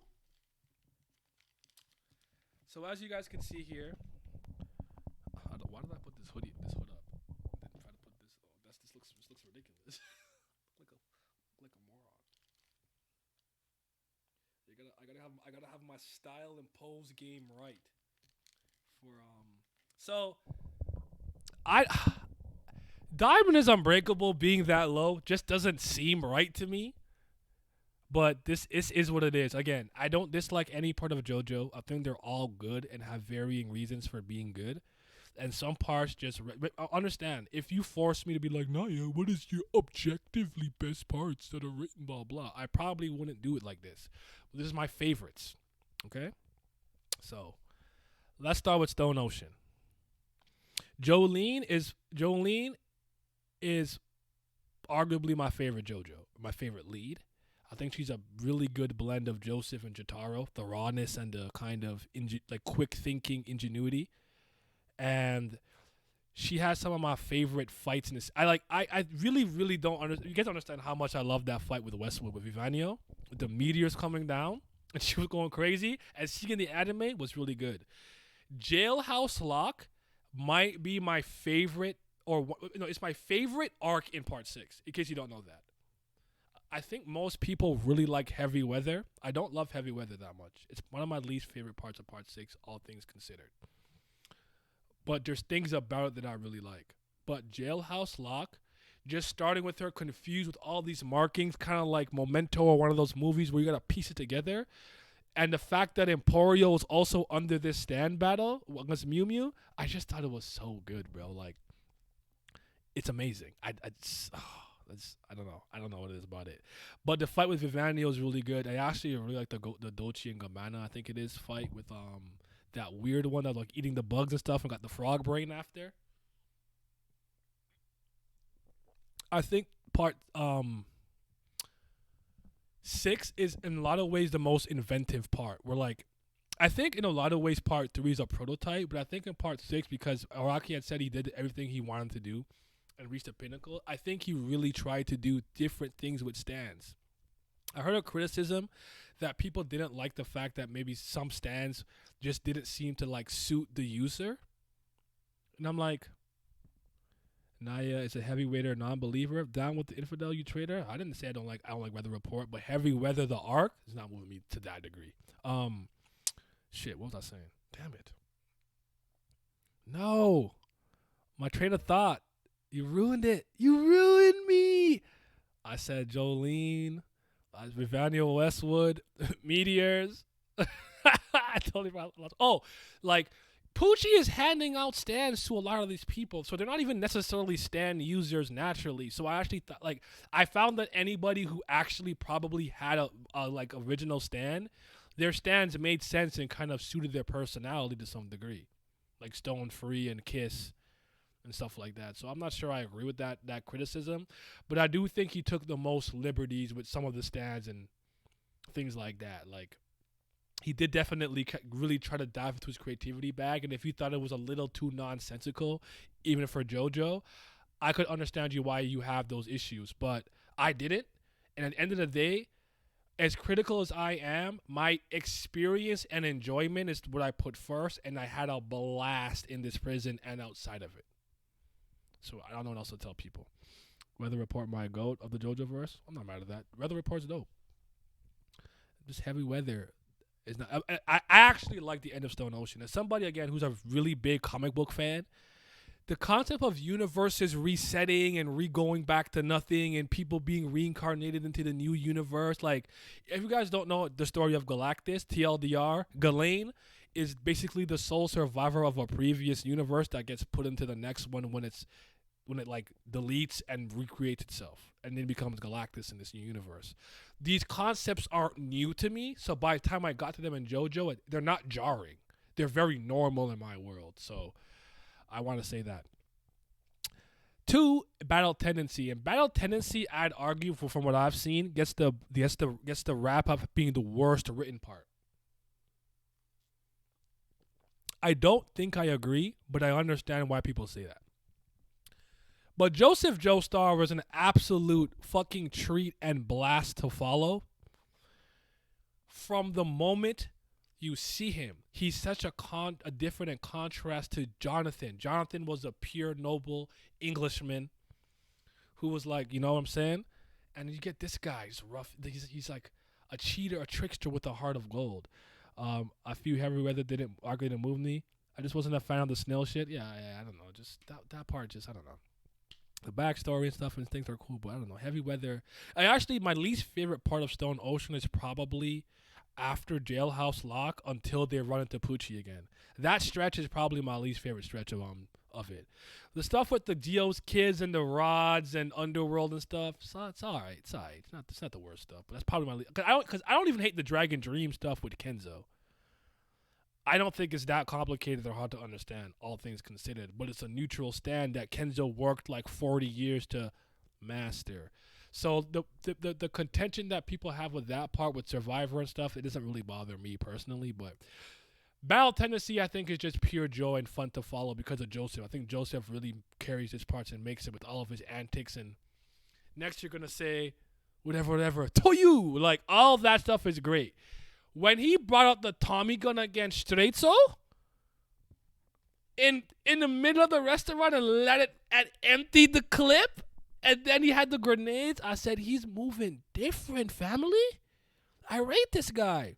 He also he's not just not racist, he's actively anti-racist for all the to get political. Defending Smokey in the restaurant. Shout out my nigga Joseph Joestar. You feel me? So like, I think the chariot battle with Wamu and Joseph is one of my favorite fights in JoJo, like across all parts. I love the chariot battle where they're going around the Coliseum on the vampire horses and stuff. I really love it. Caesar with the ephemeral bubble passing off his like dying will and last Hamon to him in a similar way that Zappelli did. Antonio Zappelli did it for Jonathan. The Joestar lineup on Bloodline stuff coming into play, and even some of the Zappelli stuff coming into play with Mario. Lisa being his mom, embodying the Dio minion that bodied George Joestar. Like, there's a lot there that I like, and personally, while I understand it's a lot, it was even jarring for me for the volcano to erupt so aggressively, and the debris of the volcano, and the combination of that stuff basically expelling cars from the earth because you can't beat them. I get why it bothers so many people, but I guess the saving grace for me is ultimately they said that without the super stone of the red stone of Asia, you could not defeat the Pillar Man, so don't destroy it. And that decision to keep it is ultimately what saved them. His super Hamon and Joseph using that to stop it is ultimately what ruined cars. And him turning his mind off to like not deal with it, I think it's fine. I don't hate it the way other people do. But I'm not gonna act like it's some brilliant, most bestest thingest ever. Like, no. But I liked it. It didn't bother me personally. But if it did for you, I understand. Tommy Gun's still one of the coolest scenes in anime. Chariot Battle Golden, one of my favorite fights in anime of all time. Same. That's my least favorite fight. Wasn't one you spitting? Hey. He said, hey, part 2 apologist. Nice. Listen, I will defend part 2 with all my heart and soul. And I am a Hamon apologist too, okay? I like Sendo, the art of the mystics. I think stands are goated. I think spin is cool, but I can't do math, so the spin is useless to me. Can I get to Hamon, real? My breathing techniques are immaculate. I can power. I'm also Kryptonian. I could channel the power of the sun. But I don't know if I could channel the power of angles. I can't do math. Jojolion, I truly believe at one point had the potential to be the best part. There was one point when I was reading this monthly where I thought it was on track to be the best part of JoJo. It didn't pan out that way because I got a couple of issues with the ending. I somewhat think Araki got fuck it syndrome and just decided to end it. And I just did a very recent reread. But I love this part, man. I think this Moriojo town is a little bit more interesting than the original version from the original universe, if you will. I think Gappy, Josefumi Kujo / Kira Yoshikage, whatever. I think I think he's so good. I think why he wants to help Holly, the backstory with his mom putting him trying to get rid of him, his relationship with Yasuo. Yasuo is my best girl. by far, and Paisley Park is one of my favorite stands in all of JoJo's Bizarre Adventure. I love that stand. That stand is like the ultimate craziest, dopest GPS ever and shit. My mom was awesome. By the way, Naya, with only the spin, you could look at a literal snowflake and win a fight. But the question is, am I gonna see the angle? Do I understand the golden rotation? Like, if Gyro explained that shit to me, you'll just see steam come out my head. I'll just short circuit. But Zappelli's like across the water. I'm like, I get it. I could do that. Kira, my big homie. I think part 8 Kira is very interesting in his own right too. Like all the counterparts too. Vitamin C? That battle? When he pulled up to the Hichikata mansion? Rock niggas, as we would call them? The rock niggas? The way Josuke bodied that nigga in broad daylight, he just murdered him with, he just straight. Stop playing with Gappy, bro. Or Joe Tusuke, whatever you want to call him. He's nice. I'm sorry. He's a better Josuke. I said it. He's the better version. The Pompadour Josuke raw, but this Josuke a little bit better, in my opinion. I think so too. But I like a lot of the stand battles when Rai is introduced and we get doggy style and seeing him kind of use his stand the way he used it, kind of similar to Jolene a little bit. I really liked the Rokaka equivalent exchange is dope. Jobin versus Josuke. The Kabuto Mushi? Stop playing with me. That rhinoceros beetle stand battle is goated. It's top 6, brother. It's top 6. I don't know, maybe top 10, but like it's really good. I love Speed King. I loved it. It's so good.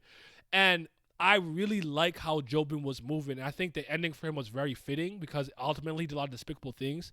But I liked how he was moving. Jobin. And I like the part when his wife comes back with the nose change after she's equivalent exchange and he still like thinks she's cute and stuff. Like, I don't know. I thought it was pretty wholesome. The whole breaking the whole curse stuff with what's Paper Moon King, whatever. What's the kid's name again? That's crazy. Sudu? Whatever. But yeah. Jobin had quotables for sure. Vitamin C was rock niggas was kind of terrifying too though. Oblady, Oblada, and the little rock insects and everything, but so good. Oh yeah, you could speak on why you respect Jobin's mother. Kato. It's hard for me to give Kato the full praise because I thought Kato's role was going to be so much more, but I will never, ever, ever kind of hate a mom for truly writing for their son. Where that we was getting bullied and she bodied a nigga. Or I think did he kill somebody and she helped him hide it? I just read this. What's wrong with me? But like the way that she protected Jobin was dope, and I hate how the whole family kind of treats her because of what happened. But Jobin, obviously being the recipient of her kindness, so to speak, he has a tremendous amount of respect for his mom, and I love their relationship. And I love how she comes back in the house, how contentious it gets, and she has a stand in everything too. I just thought that ultimately, for some reason, I had a belief in my head that she was the ultimate antagonist. Actually, wasn't Toru. I thought it was gonna be her. To kind of get revenge on how the family treated her, especially after Jobin died, because I felt like after that she had no reason to truly care about this family, because Jobin is the only one that gave a damn about her, not even, Norisuke. So I think her design's cool. I don't know. I love her. I really like Kato though, but again, she didn't end up doing what I thought she was gonna do. But she came through in the end and still kind of saved the day, so to speak. So shout out to her. But yeah, I have a tremendous amount of respect for her too. I have a pretty close relationship with my mom, and I was a mama's boy for a long time too. So I guess you could say there's a part of me that resonated with that. Like I was my mother's son. I wasn't a daddy's boy or whatever you want to call it. I was a mama's boy. But yeah, shout out. Part 8 has elite moms. Was a huge fan of Holly. Holly too. Yes. Oh, we could talk about that. Like, when Josuke is has like the rock on the stuff because of the equivalent exchange, and he's sitting there and he's just waiting for Holly. And saying that she was a real mom and did more for what his mom did to her. Remember when Josuke's mom tried to kind of abandon him? And the equivalent exchange arc where they kind of lost to Vitamin C and the rock niggas was a good arc too. The combination of taking the bubbles but combining it with Josei Fumi Kujo's original ability was dope. And I don't know if you guys kind of noticed this. He's a bit of a mixture of 4 characters. Josuke, Kira, Okayasu. Kira, Joseph. No, Kira, Josuke, Okayasu, and Joseph. Was it Joseph? I feel like I fucked one of them up. But it's like a combination of 4 characters, which is really interesting if you really think about it. But nah, I think he's funny. I think he's raw when he needs to be. Him can be pressured between certain things, and the kind of arc I would love Deluxe was really good. That was pretty funny, and that's my guy, bro. He had the sailor suit. His sailor suit moving me. It's goated. Steel Ball Run. I want to kind of agree with the general consensus that probably, if I go by kind of conventional writing methods, and maybe even to Araki's own standards, maybe this is the best written part. I do think the beginning is boring. I think the beginning of Steel Ball Run's kind of boring, honestly. I don't think it kind of picks up until about 16 chapters in. I got no problem with that. No problem with the slow burn. No problem with building up things, but I actually do think the beginning is kind of meh.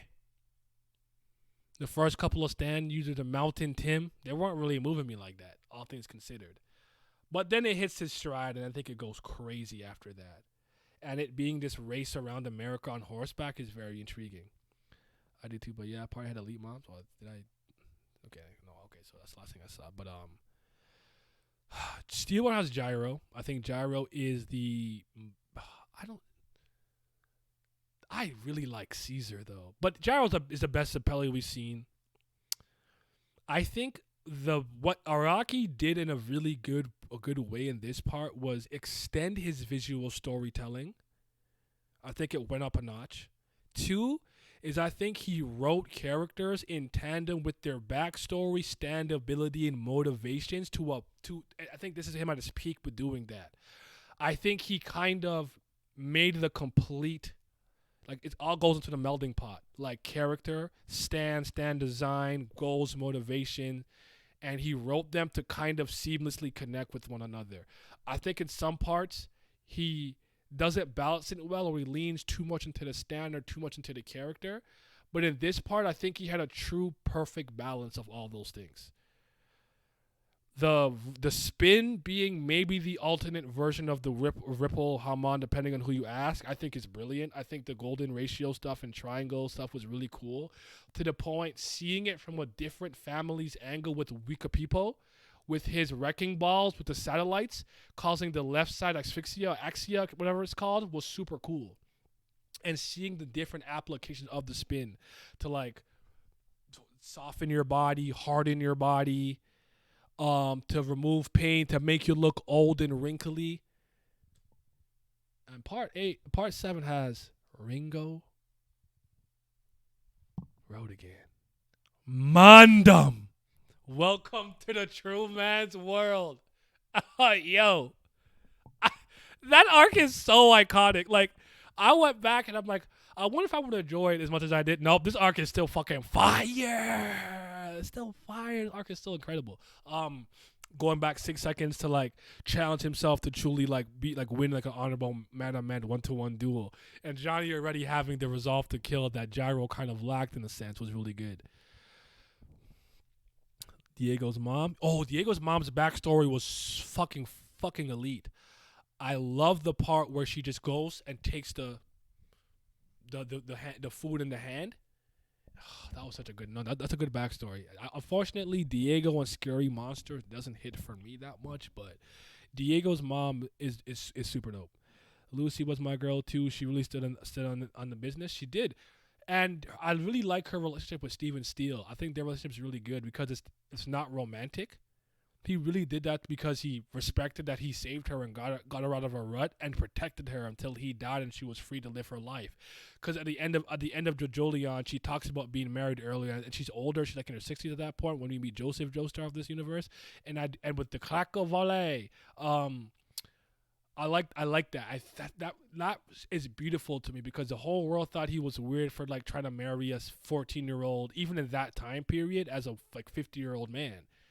But their relationship to me, Steven Steele is kind of a man of integrity because even though everybody misunderstood him and saw him as a weirdo pervert for what he did, behind closed doors, he didn't care because he understood what it was he was truly doing for Lucy Steele. And in tandem, she reciprocated that care by making sure he didn't die, getting the holy corpse, actually killing the alternate. Johnny fucking lost, eh? He lost the race and lost the fucking fight, the loser. Lucy Steele saved the day. Shout out to Lucy. I'm going to give Johnny his credit at some point. A lot of you know that he's my second least favorite Joestar or lead, but Lucy Steele was a real one. Hot Pants I didn't care too much for. I'm trying to think of Soundman was cool, or Sandman. Soundman was cool with him running on his running style and stuff and everything. I like Blackmore with his pit pat, walking on the rain. That was cool. I like that.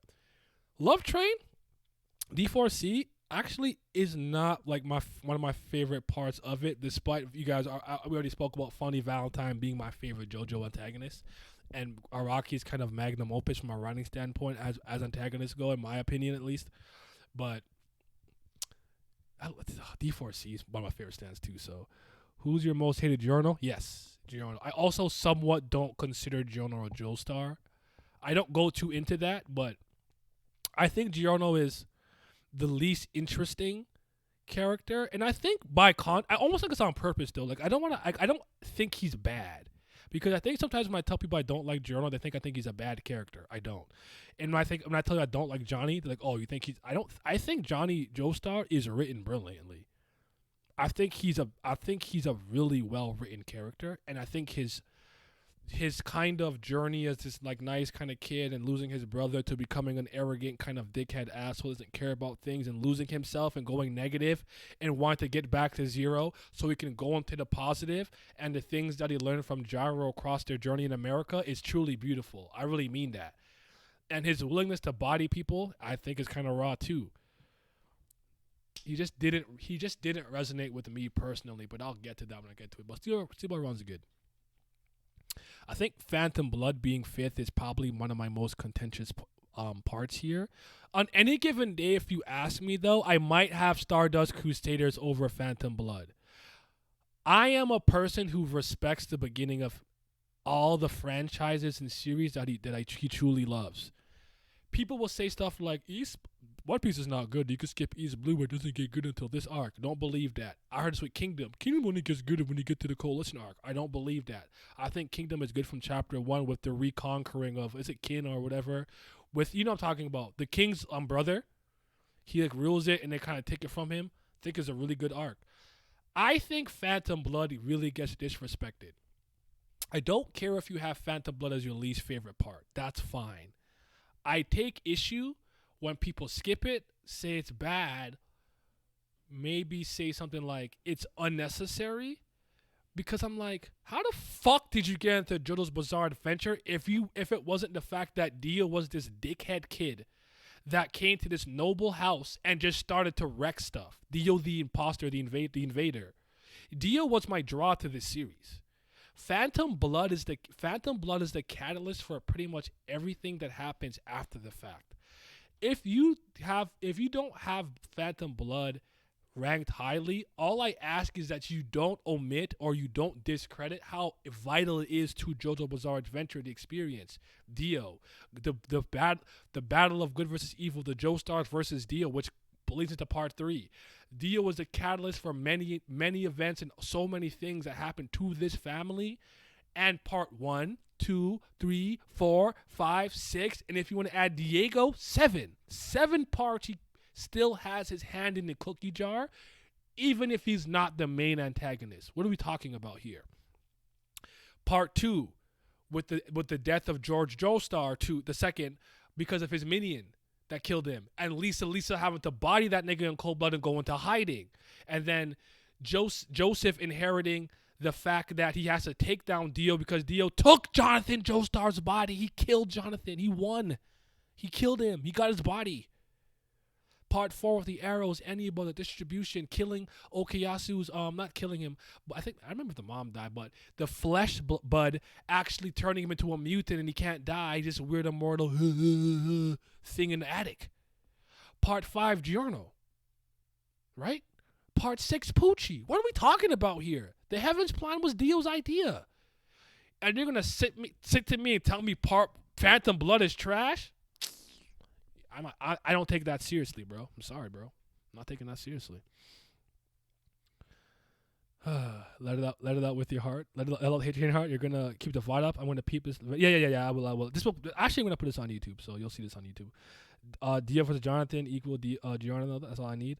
Giorno's personality was flat in comparison to a supporting cast. I think it's by design though. I'll touch on that later. Johnny lost his legs trying to flex for some hoes. My goat though. Dio plus Jonathan equals Jesus. I am moved. Phantom Blood hooked me on the series. Gentleman gimmick was moving me. Exactly. I like the dad and the vampire stuff. It really gets too much backlash. I'm a Phantom Blood apologist, so am I. I wouldn't have continued JoJo Part 1 if it wasn't 5. Absolutely agree with that. Phantom Blood is what hooked me, exactly. And I'll never take it. It's the foundation pillar on which every other part is built up upon. And it has so many quotables, man. Hinjaku, monkey 난다요. I was like, yo, the freezing, vaporizing touch, the stingy ray ripper eyes, like, he took Jonathan's body. I couldn't believe Jonathan died, bro. Like, iconic, bro, iconic. Just, Phantom Blood's incredible. How many loaves of bread have you eaten in your life? Hamon. That battle with Dio versus... I actually really like the first time when Jonathan comes into the house after what happens to Reino. He's like, Dio! And Dio closes his book and he's like, address me by my name. And he finally... he goes and he gets hit, headbutts him. Convo. Shoryuken! Dio start crying. He pull out the knife. And then the stone mask. And also, my goat. One of the greatest of all time. Speedwagon-kun. I love Speedwagon. I didn't mention Thing before, but I really like Stroheim. I'm sorry. I'm not defending what he is, but Stroheim entertains me, bro. German science, no Sekai no Ichi. God, like the German science is the best, bro. I love Stroheim, but yeah, shout. I really like Jonathan Joestar. Dio literally is one of the things. Is the thing becoming bizarre? Facts. Facts. Dio walking up the walls in the Mansion of Fire is memorable too. Yes, and him cutting his own head off before the Hamon energy kills him is also really good.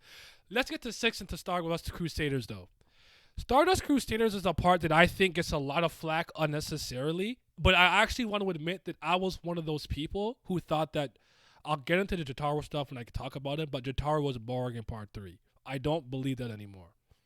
After reading Jojonium, manga theory and practice from Araki, and understanding his insight a bit more, and then revisiting the part after the fact, what it actually did was allow me to analyze whether or not the thing that he was trying to achieve, he actually did in his narrative, and I'd argue he did. If you know anything about Clint Eastwood and what he's about and some of the characters that he played and know that how Araki modeled Jotaro after him and the role that he plays in part 6 and how he sees Jotaro and why he's kind of the face of JoJo, I think part 3 makes a lot more sense. Part 3 is the introduction of stands. Stands being the new power system in JoJo Bizarre Adventure. Excuse me, more. And I think stands are fucking brilliant. I have a slight nitpick. I think Joseph being there and being the bridge of Hamon into stands was actually a really good idea. I don't think he leaned into it hard enough. Personally speaking, I think Joseph should have fought a zombie or an abomination or a vampire. This way that Polnareff and Iggy fought one. To kind of still reiterate the importance of Hamon. The flesh buds being taken up by overdrives, I get that. That's cool. Hermit Purple being a Hamon conductor, that's cool. Him trying to get Dio to hit him when he had his thing wrapped around him in Hamon energy. There's like tidbits of it there, here and there. But I would have. Here's. I don't like to rewrite stuff for authors, but here's some parts that I would have rewritten. The fight with Avdol and him versus Mariah would have that be a Joseph fight. Don't care. I have Joseph beat the first Darby brother. How does Joseph lose in a game of cheating as the cheat and a Hamon user when they're putting something in a liquid? I don't remember Hamon having a physical visual indicator. He could just, every time he put something in, use some ripple energy to make sure the water wouldn't ripple over. We saw Loggins and Messina take out the water from the thing and make it like gelatin and jiggle and wiggle and wiggle and jiggle and jiggle and wiggle. Why? Like, I just think that wasn't moving me. I think there needed to be just a bigger kind of emphasis on Hamon being obsolete so that we perfectly do lean into stands. That's what I'm saying. Joseph and Dio's little interaction kind of say that because of the world, bro, like blah blah blah yada yada. But I just personally think that he could have done a bit of a better part than that.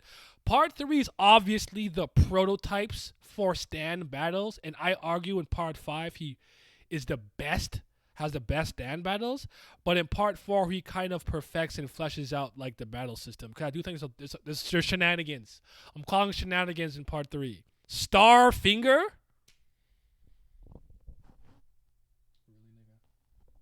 Really? No. I don't accept Starfinger. That's not real. Some of the stands just being a little bit wonky and not really being a balance of range and power and stuff. Anubis, all kind of certain things. I think they're all interesting in the duel. I like a lot of cool ones that I really like. But I do think he was obviously still playing around with the concept, so they just kind of are all over the place to some degree. But I still think he did a really solid job. I think he handled Dio really well on this part, despite Dio not being an active threat the whole time. Let me rephrase that. He's an active threat the whole time, which is why I think it's like he's in the background being all menacing and diabolical, even though he's not in the forefront actively trying to fight the Joestars and the Stardust Crusaders the whole time. I think they did a good job of kind of saving him for the end. And then again, in Dio's world, I think he shows out completely. I think it's awesome. I think he does. I think it was like, I think it's next to flawless, except the fact they just started fucking flying out of nowhere and they never do that shit again. But it's cool, so I'm gonna let it rock. Why were they flying? I don't know. But anyways, Starfinger gone to Jump Force though. Starfingers is also a move in JoJo's Bizarre Adventure All-Star Battle, but I'm just saying, like, I kind of like, I put the power. I was like, I don't know about that one. I think it's I don't know. I think it's a concept and idea that he dropped. That's all I'm saying. But Shell Star Platinum. I do think people take issue with Dio and Jotaro having the same stand, but when I think about the bloodline stuff and maybe him awakening his stand through Jonathan's body and stuff like that, and there being a heritage lineage factor that plays a big part into stand and stand awakenings and stand types, I'm okay with it. But I do understand if someone thinks it's a bit of a cop out. But that battle's incredible. I actually think the part about that fight that bothers me the most is Jotaro stuffing himself with notebooks. That's actually probably the part to me that I was like, oh, that's not moving me, but I will keep it pushing. Everything else I kind of liked. Him stopping his own heart, him tricking Dio with the magnets, and then getting him close to punch a hole through him. All really good. I really, really, really love Kyakuin's death scene and how he passes on the message to Joseph, who then passes it on to Jotaro about Dio's ability to stop time. He summons like the last vestiges of his vitality and life force to send one final Emerald Sapurash, and it hits the clock. And Joseph's like, he wouldn't do that for no reason. What's the reason? He hit the clock and it stopped the clock and the clock stopped moving. He could stop time. I'm like, that was so well done. I love that shit. That was so good, bro. That was so good. So you never thought about the manga using to? You never thought about using manga to protect you from knives? From knives? Nope, I haven't. Just messing around. Jotaro and Dio are flying for no reason, and seeing so many people try to cope, explaining how they aren't flying. Oh, I think some people say they're like, it's like extended jumps, and they're like punching off. I don't know about that, but you know if that's the copium you need, they're flying to me. I'm just okay with it. Like I'm not gonna look at you in the eye and tell you I think it's anything different. Them niggas was flying as far as I'm concerned, but maybe there were very high jumps with very low, very long descents. Okay, their stands also got a yellow energy like their Super Saiyans. There's that too, but I don't mind that. I think it would have hit more if Dio didn't have it until he was Super Dio from Joseph's blood. But yeah, Stardust Crusaders is really dope, man. Really dope. I can go into greater detail about so many. Maybe one day I make a things I like and dislike about each part about JoJo one day, or I'll stream about it. But we gotta keep it pushing. I'm sorry for my Diamond is Crash people. Diamond and Crash has a lot of my favorite things in general. Rohan and Heaven's Door, one of my favorite characters. I've watched and read all of the Thus Spoke Rohan Kishi-based side stories and Rohan at the Louvre or whatever and stuff like that. Rohan and Heaven's Door are one of my favorite things in JoJo. I love him. I think Part 3 truly introduces the idea of utility stands and stands that are not meant for combat, which plays into the idea that I truly believe that super geniuses in the world of JoJo are stand users, like Leonardo da Vinci. There's certain statements and lines that prove this to be true. But I mean it in the sense that I believe that in the universe of JoJo, a person like Michael Jordan was a stand user. I really mean that. I'm not kidding. Usain Bolt, a stand. I want you to think like the cream of the crop, the absolute peak and top of their professions. I think they're all stand users. I really believe that. Antonio, I think it was Tonio, the chef in Part 4. I think it's just a genius level chef, a prodigy chef, and that's why he has that cooking stand. Aya, she's a genius level cosmetic surgeon. I think that's why she has Cinderella, whatever the case is. So I think this part introducing those things was really dope. I love it. I think Kira and Josuke are incredible foils to one another, even down to their stand abilities. I love that shit. I think it being a more small-scaled, contained skirmish, if you will, that like Kira wins, he just continues to like be a serial killer, which is still bad, but he's not trying to take over the world. If Cars wins, Cars takes over the world. Dio wins, Dio takes over the world. Kira's trying to live a low-key life and just carry some bitch's hands with him around. Like, he's moving different, you know? Shout out to Dwang. Yeah, Dwang. Choo! What a beautiful Dwang Choo. Kakuin is a top 5 Joe bro. Kakuin, I was low on, and I'll become higher and higher on the more I think about him. I think Kakuin is somebody that I underrated way too much in my life, honestly. I can understand the logic. I like it. Tony Hawk and Michael Jordan are most definitely stand users. Yes, that's exactly how I'm seeing it. Cristiano Ronaldo and Messi are stand users. You know, like Pele was a stand user. Like I truly believe that in the universe of JoJo there would have been that. If anything, if we're talking like maybe really early geniuses, perhaps they were like. They had high aptitude for stands and maybe high aptitude to be very powerful Ripple users, but I won't go into all that. But I kind of think that in a weird way, Part 4 was kind of boring. We're just chasing around this serial killer. And it's cool. It's so well done, meticulously done. I really like the toy soldier stand things. Okayasu's brother Nishimura was his name. I love Red Hot Chili Pepper. That was really dope. And don't take this the wrong way. I don't like rag on Joseph the way that other people do in this part. But it's very hard to see your kind of favorite Joestar in that old, not senile, but old role that way. Especially when you think to yourself, I think Part 3, a death from in Part 3 would have been a fine send-off, all things consider. But I think it's because he's a Ripple user. Seeing him old and decrepit doesn't move me. Because Lisa was 50 and she was looking delicioso. Um, Pele as a stand user. Yep. I could see why people say that, but I had a lot of fun because of how different it was. Hayato fucking moved me. That kid is the goat before Emporio. I agree with that. Hayato was really good. Bites to Dust arc is really good. Resident Rohan really good. Koichi is really good.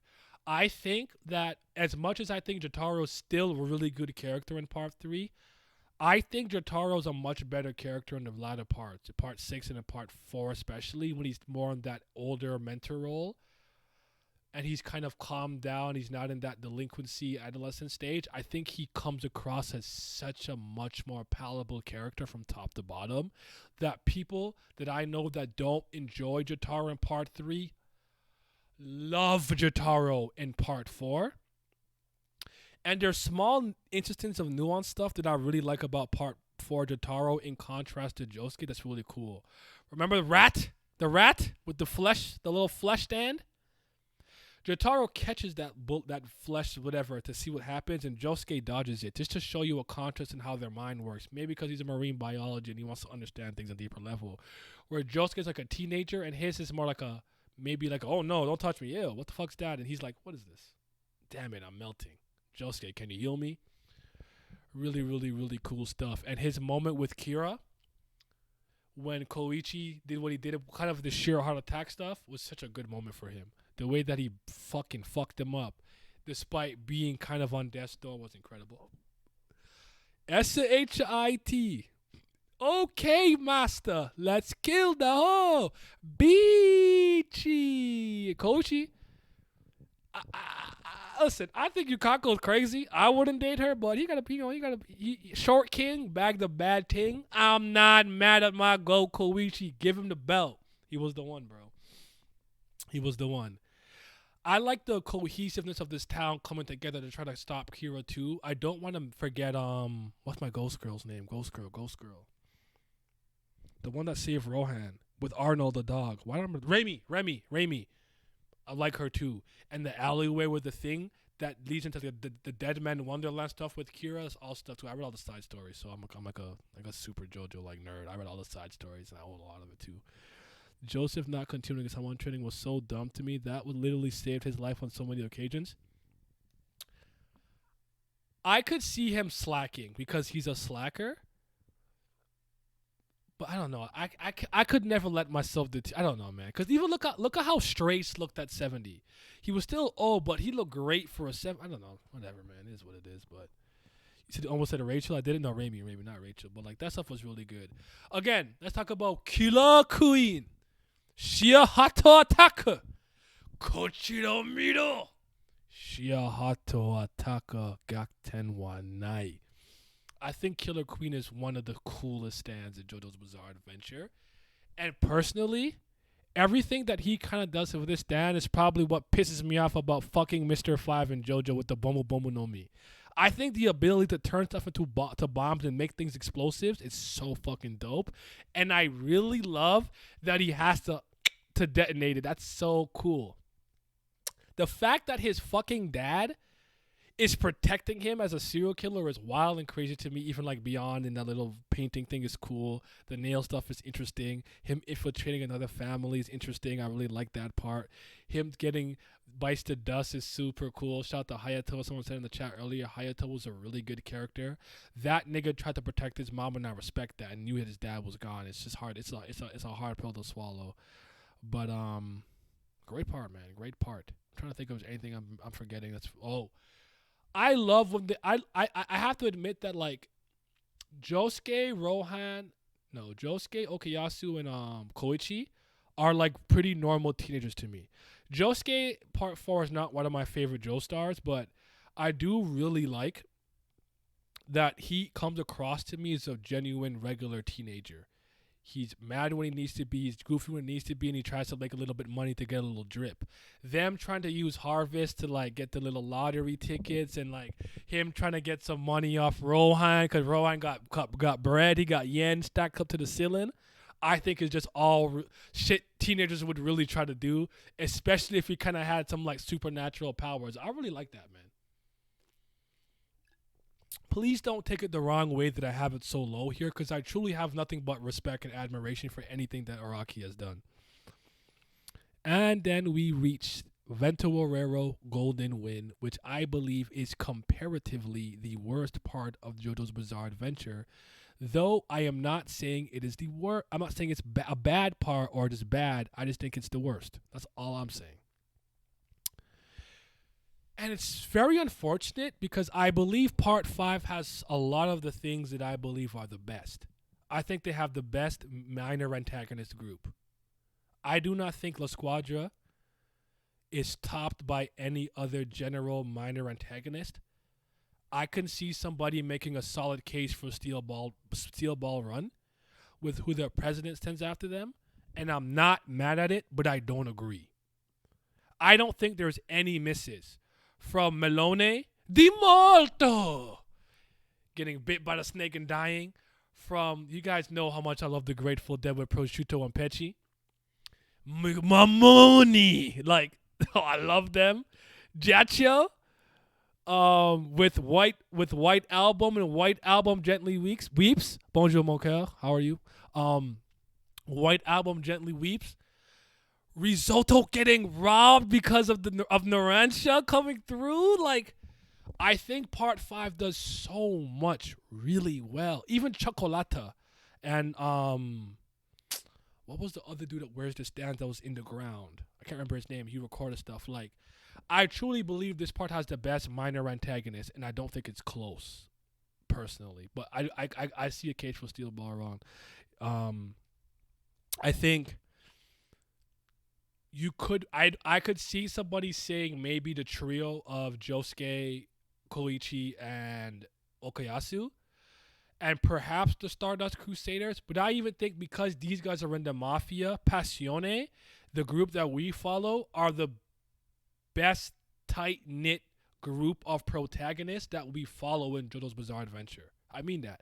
I think, Abakio, Bruno, Giorno, my son Narancia, Fugo for a spell, Trish when she comes along and stuff like that. Like, I think they're great. Green Day's really good. Green Day always, I think that they're a really good group. Like, I love it. And a lot of them have known each other for some years, so I think it's really good. I actually think that what Miles said earlier is well taken. I really think this has the best stand battles. Green Day Oasis being really good. I really like the one with Tizanio and Squalo when Narancia has to find out who's attacking them with the carbon dioxide radar stuff. Was his name Prosciutto? The one with little feet or tiny feet? The one who could turn stuff small. And he assassinated the dude by putting a tiny vehicle in his drink. Then when he left and walked out of his range, the car grew out of him and killed him. The way that dude uses his stand is effing masterclass, because I low-key think it's kind of trash. So shout out to him. That stand and battle with Narancia was really, really, really good. Forare? Via! It's my son. Why'd they kill him? Narancia. I like Moody Blues. Moody Blues is one of the coolest utility stands in JoJo's Bizarre Adventure, in my opinion. I like how it works and how it's utilized and how they figure out certain stuff with it. I like the reintroduction of Polnareff, and in a sad way, I think Polnareff's is like end is kind of sad, because ultimately Polnareff is kind of a person that I think is kind of a loner that learned to let people in, and by letting people in, he was able to achieve what he wanted and getting revenge for his sister against Jay Guile and stuff like that. And then he just ends up alone again, isolated, hiding from Diavolo, and it's kind of sad. I don't know. It makes me sad. And then becomes a fucking turtle, I guess. So there's that too. And shout out Doppio, but yeah, man.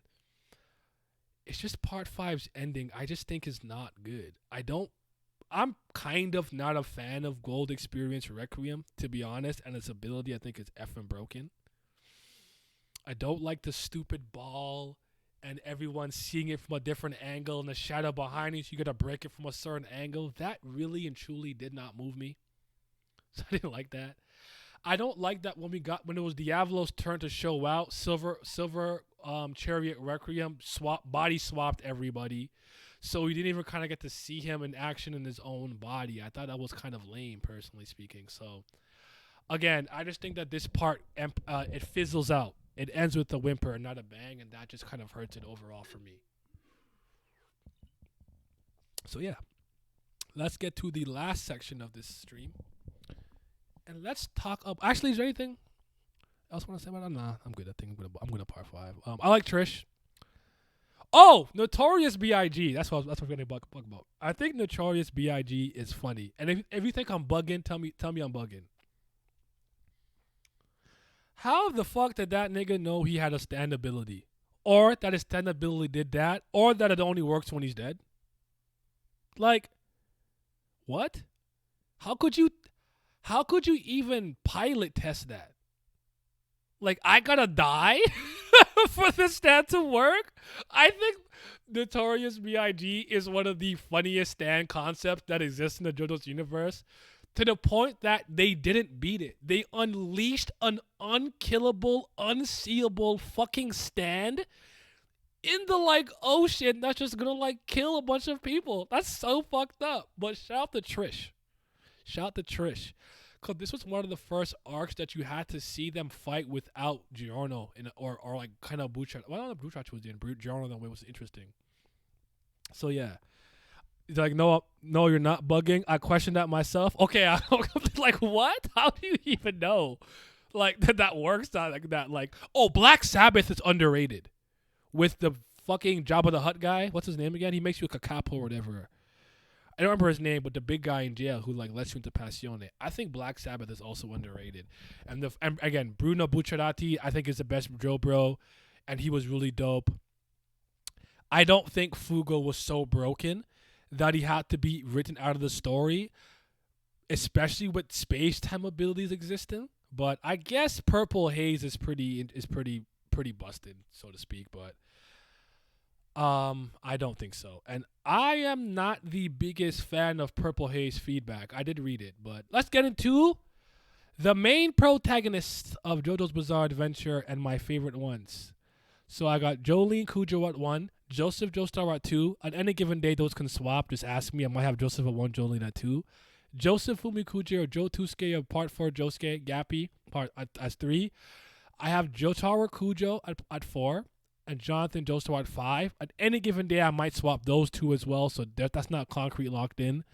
I got Part 4 Josuke Higashigata at 6, Johnny Joestar at 7, and Giorno Giovanna at number 8. And let's go through the explanation, starting with Jolene and Joseph. Jolene. I love that moment in Stone Ocean. Fugo left the bet fits my mouth. I just didn't like how that went down. Same. I hear you. I never liked that answer. Don't quote me, but I think it's because Rocky was too sad to have to give him the fight. Fugo. I think if I remember correctly, don't quote me on this because again, it's been a while since I looked at this. I think Fugo was supposed to be the traitor or the informant. And part of the reason Araki kind of wrote him out because he thought it was too sad for them to fight against somebody that they know like that. But also, I recall statements of him saying that he thought the stand was too powerful and for what he wanted to do, Fugo would negate a lot of stuff. But I do think that Fugo also has one of those stand abilities that can't really differentiate between friend or foe. So I thought you could have played with that concept. I think he sold himself short with Fugo. I would have liked to see him stay there a bit longer, but I feel it. Jolene and Joseph are number 1 and 2 because they entertain me the most above anything. So I'm going to get to some details and stuff, but I think Joseph Joestar is a fucking treat to follow. Nigerundayo, Smokey! Oh no! Holy shit! Like, pulling out the Tommy gun, the grenades, telling that bitch, I don't care about that bitch, and Straits pulls out the ear, her molar, and it actually triggers him. He blocks it with the fucking Hamon. He got natural aptitude. The fact that he cares about Speed, Wagon, and his grandma Arena so much, because that's like his only true family to him, right? Do you guys remember that when he's 13, they get hijacked by some plane people? And he doesn't really care until they hit him, and he bleeds on the sweater that Arena Joestar gave to him, and he loses it, and he crashes the plane and saves it. He saves him in Speedwagon, and the fact that he goes to fight Santana and breaks into a German military facility with him also trying to be a girl, and him. That was so funny. Him trying to look like a girl. That was so funny. He's like, "You calling me fucking ugly?" that was great. To save Speedwagon, I think it goes. I think how much he cares for his grandma and Speedwagon and like his family to some degree, it goes a little bit under the radar. Honestly, he really cares about them to the point where it's like making Granny or Raina distressed by the thing that you told her about Speedwagon's kidnapping with that one guy when he defended Smokey. Also, my guy's anti-racist in a time where racism was prominent. Just love him. He don't fuck with the cops. He said fuck 12. He popped the Coca-Cola bottle on him. The man tells you what you're going to say before you say it. Like, nigga, what more do I gotta say? He's so raw. Crack volley, rebuff overdrive, him and Caesar being a great duo. I love Joseph, man. I love him. I heard the trader thing too. I wish that he had just said the proper resolution at least. Yeah, to me it was extremely jarring for him to just leave like the way he did. I agree with that, but well, what could you do? You can't cover spilled milk. It is what it is. What happened, you know. So yeah, I think Joseph's really incredible. He's so many of my favorite moments. I even like in his part of the chariot battle, he's throwing the rocks towards Mamu's cart and it stops him from moving for a bit. And when he says that he's not going to be picky about how he wins a fight in a life and death battle, I think it's amazing. And I love how he baits Wamu into wanting to fight him. I love that. It's so good. So shout out to Joseph. Jolene, I think, is a really interesting blend, in my opinion, of Joseph and Jotaro. Because I think she's funny and quick-witted. And she's raw like Jotaro. She flipped somebody off in every style. She said like what? Nepalese, American, whatever. Like that's so gangster. And she's so raw when she needs to be. But she's also kind of a funny, adorable little goofball at some points where she like kind of just spoils certain movies. Like this is Johnny Depp is like not real, and this is how the movie ends and stuff like that. And like forgetting her panties when she was under jailhouse lock and everything. But again, she has some of my favorite stand battles, favorite moments, and I think Jolene is an absolute joy and treat to follow. And her slow understanding and going from not liking her dad to respecting Jotaro because she understood how much he was doing to protect him and his mother from Dio's world, the inherited battle of the Joestar family bloodline and stand users in general. Her slow realization to that is so good to me because it goes from his hatred to respect to doing anything she can to save her dad and him coming back to save her and him ultimately, despite spending so much time ultimately doing what he always did and kind of choosing his family first and dying to save Jolene even at cost of the world, because I believe Jotaro believed that Jolene could save the world in his stead. So good. And we talked about it too. I guess old Joseph Joestar aside, I think she got the least broken stand and made the best use of it, and I will always reference the Mobius strip. That was crazy. Shout out Jolene and shout out Joseph Joestar. Let's talk about Gappy a little bit. I think Gappy started to go up in stock for me when he bodied, I think Damio, I think his name was, the vitamin C user, rock nigga human, in broad daylight. And he got approached by those two rock human twins that did like little keep up and stuff, and he just murked them. And I was like,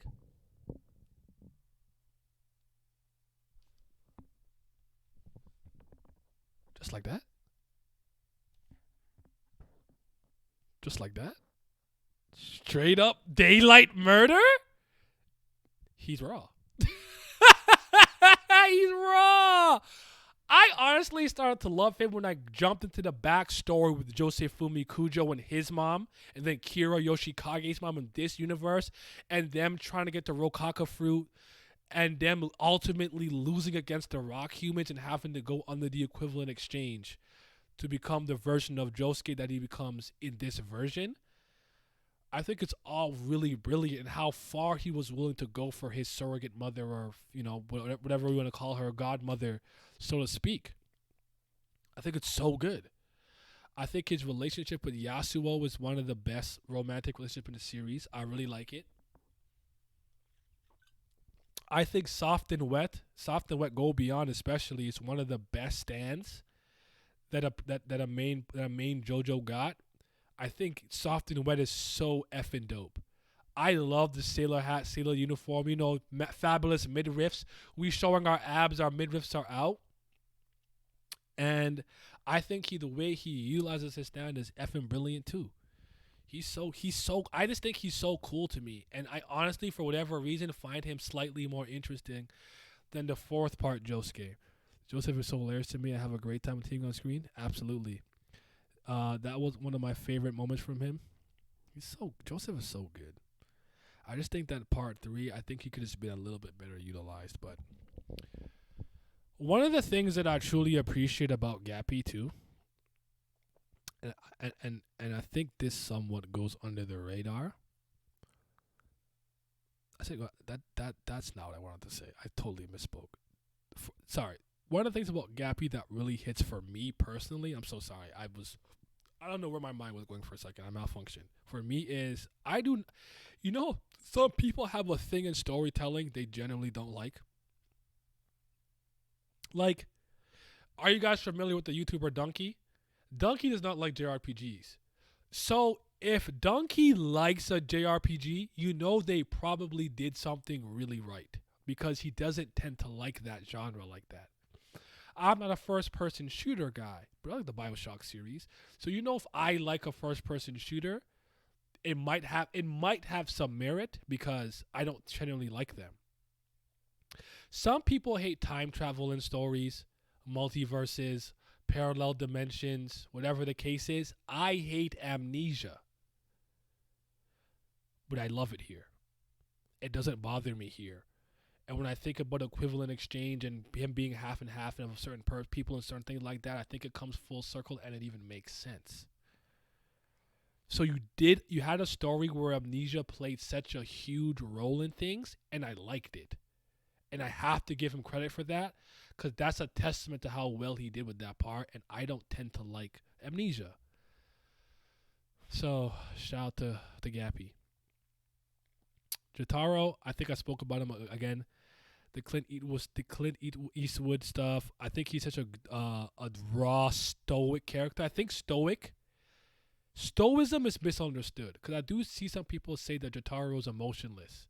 He's stoic, which means he doesn't have the emotional regulation of a 4-year-old child and those temper tantrums. He bottles his emotions and uses it as fuel more often than not. He shows emotion and compassion a lot in his own Jotaro way. I want you to think about one of the earliest scenes where Holly's stand is starting to activate, and she's obviously a little pale and not feeling well. And he asks her, like, "You good, Mom? Like, you Gucci?" Okay, and he walks away. Like, he does show affection, but he's just not the best at it. And it's something that I could relate to, because I think that I'm an affectionate person, an emotional person, but I hate how vulnerable it makes me feel, so I don't like to show it sometimes. It makes me feel weak. And stoicism is something that I try to kind of bring into my world. I think it's a very useful trait to have. But he's just rawness and swag personified too. Like, his outfit and design is iconic. Star Platinum and Aura and things he does iconic. He's the first person to have like a multiple page beatdown, in a sense. I think he has a 7-page Aura, and I think he has like a 9-page Muda.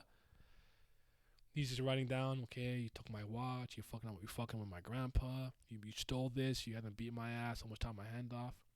Steely Dan. And when it was time. And he just laid it to him, and then, do you understand? To Yellow Temperance, like he has all these moments that are so effing raw that I really like, and I don't know what it is about this exchange, but I love it. It's the one with Dio and Jotaro when he's like, "You're approaching me. Your grandpa like a student trying to like finish his test with like a last couple seconds left. Told you what I can do, and yet you're approaching me." He's like, "I can't beat your ass if I don't get close." I'm like, yo, he's so cold. He's so fucking cold. And Dio just like, oh, then approach all you would like. They have a little exchange. He hits him. He's like, Dio's like, I'm done with you. I'm better than you. He's like, you ripped my $300 pants. You feel nice, nigga? I'm like, yo, he's talking his cash. He's talking his shit. And then when he tells him you lost for one reason and one reason only, because you pissed me off. And he like, yo, Jotaro is so gangster, bro. I love him. And I do think he's better in part 4. I love his relationship with Koichi, actually. I think it's really underrated. And with Jolene in part 6. And I think he has an interesting relationship with Joseph at this point and his, I guess, uncle. But yeah. By the way, Joseph bagging a badass Japanese woman in her like mid-20s or whenever he fucked her. I know he cheated. We don't condone cheating. Cheating's not a good thing. I don't know. I respect it. He was like 60. I feel like he was like mad old when he bagged her. Like, damn, you got it like that, Joseph? Joseph was a very flawed man. And I like flawed characters because I think human beings are flawed. So I can, Jonathan Joestar. Jonathan Joestar, I have a tremendous amount of respect for, solely due to the fact that I just truly believe he's an embodiment of his time period and upbringing and social status, financial status. And his character just makes perfect sense to me. So even though it's kind of straight-laced and I'm a noble and proper gentleman and it doesn't move a lot of people, it just makes so much sense to me. It's hard for me to be mad at it. He's rich. He's from England in the like 1980s, in the 1800s, whatever year it was. Rich, kind of a spoiled brat with a born with a silver spoon, in a time where being a noble and being a gentleman in that time was seen as something to strive for. You have to have proper table etiquette and like manners. You have to talk with a certain type of status and whatnot, and like him being the pureness, the contrast is Dio's pure evilness, I just thought worked really well as an introduction to the series. And I think the way that he dies is so like, I think his death is iconic, with him holding the head and his thing going down and Arena becoming a widow and Dio ultimately taking his body. It's such a crazy and somewhat beautiful story in a way. Like, what a beautiful tragedy almost. Like, I don't like the Jonathan disrespect. I think he has incredible Haman aptitude, learned a lot really quickly. Did a lot of cool stuff with I used to know it by heart, but sunlight yellow over drive, scarlet over aqua turquoise. That stuff with Tarkus, pluck and luck, him getting the respect of them later on. Oh no, maybe Tarkus was the one he had the chain battle with the other guy. I can't remember his name, the other zombie. Tarkus and what? Damn it. Anyways, I like that battle with the chain thing in the execution chamber. That was pretty cool. Lot to like there, man. Lot to like.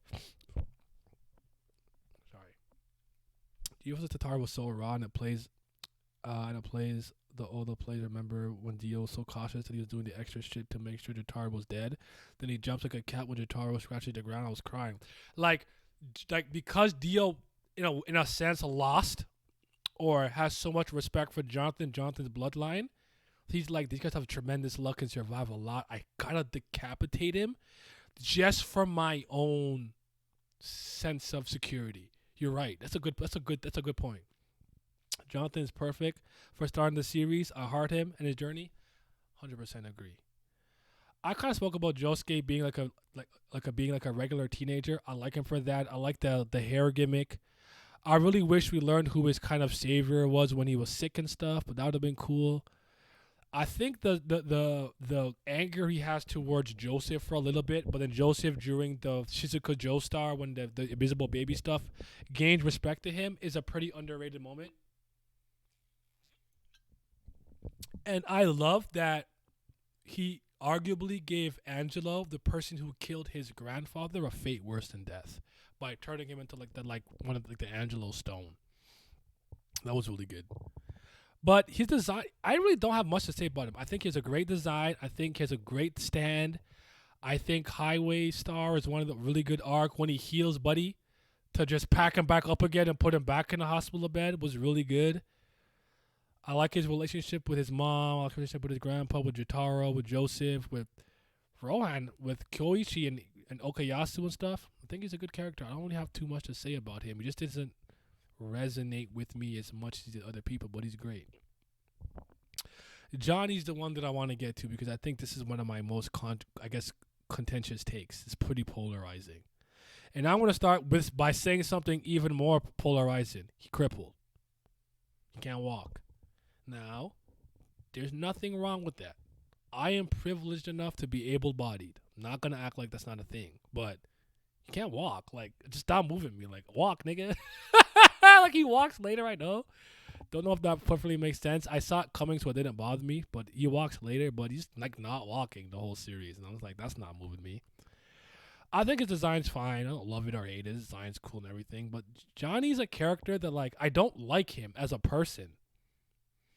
So I don't like him. I think he's greatly written. I think his character arc from going to negative, maybe the positive to negative to zero to positive again is really, really whatever. But I want to give him credit because I personally believe his coup de grace and saving grace and awesome moment is in Jojolion. What he does with the Holy Corpse to save his fucking family. I love that moment for me. Johnny Joestar's send-off is legendary.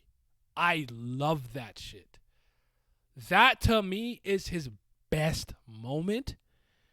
And it's not even in his own part. It's in Jojolion. And I really mean that. I also am like, this guy lost the race. And he lost the Dio. Alternate version Dio or whatever. That's a hard fight to win. Don't get me wrong, but like even win, this is like this guy lost.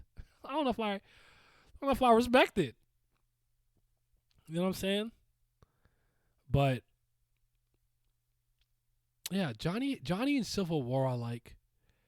Johnny has moments that I like, and I like his willingness or his unwillingness or no hesitation to kill, but sorry to say, he just did not resonate with me personally that he did the way he did with other characters. But please don't let that take away from how good of a character he is and how great he complements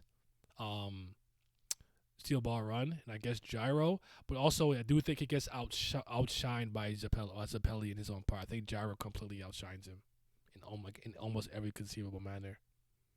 Also, shooting nails is not that cool in my opinion, but the spin is. And last and certainly least, we get to Giorno Giovanna. Gio. Not Jojo. Gio. Giorno Giovanna is the most boring lead to follow. I think every character to some I think Bucciarati is kind of the responsible head. Abakio kind of to a certain degree, but he has like I would argue an underlying anger and rage to him. Narancia like an idiot kid. Fugo's kind of an idiot kid in his own way, and Trish is like the newcomer, kind of introverted girl, maybe so to speak. Mista's kind of an idiot kid too. I think Giorno's there to be a balance between all of those personalities, because Giorno's pretty straight-laced, straight-faced, just... Oh yes, Gold Experience Requiem. I make parts. Here's a new eyeball. Alright, I'm gonna beat you now. There's moments where he's emoting and he's angry and stuff. I'm not saying he's an emotionalist, but I think him being more of a cardboard, bland, bleh kind of character was actually done on purpose, and I think it actually kind of is a good contrast to all the other bolsterous and powerful personalities. It's just not fun to follow. And I'll say this for Pat because Pat's not here. Because Pat doesn't really consider him a Joestar, so he sees it as a bit of an insult because he's Dio's kid to Jonathan's body. But that's kind of it. I just think he's boring. His theme song is really good. Like the piano it plays is really good and stuff. But I think he's boring. I think Gold Experience Requiem is a really good. Gold Experience in general is a really good stand. I don't know if I don't like the color scheme that much, personally speaking. I don't like the color schemes that much, but Gold Experience is cool. Again, you don't hate him. He's not a bad character. His 9-page Muda, I think it was, against Chocolata or whatever, was really good. But yeah, you don't have the mental capacity to even fathom the deepness of his character. That's someone's gonna type that out. But yeah, I don't blame people for feeling that way. It just never bothered me, and that's totally fair. But you kind of have a pretty general overlying feelings of what I think about the general main antagonist in JoJo's, the main protagonist, and the main parts in JoJo's. We are going to have a stream talking about the second part of part 6, the second batch of part 6, and we're going to talk about JoJo's Bizarre Adventure All-Star Battle Eyes of Heaven and stuff, like some of the games and stuff too. In that should be Friday of this video, so stay tuned for that. But thank you for sitting here with me, just listening to me talk about JoJo's. Shout out to my girlfriend for my favorite sweater, this Dio sweater. It hits. It's so fucking raw. And you guys have yourselves a mighty fine day. And remember, you could never defeat me. It's useless. Muda muda!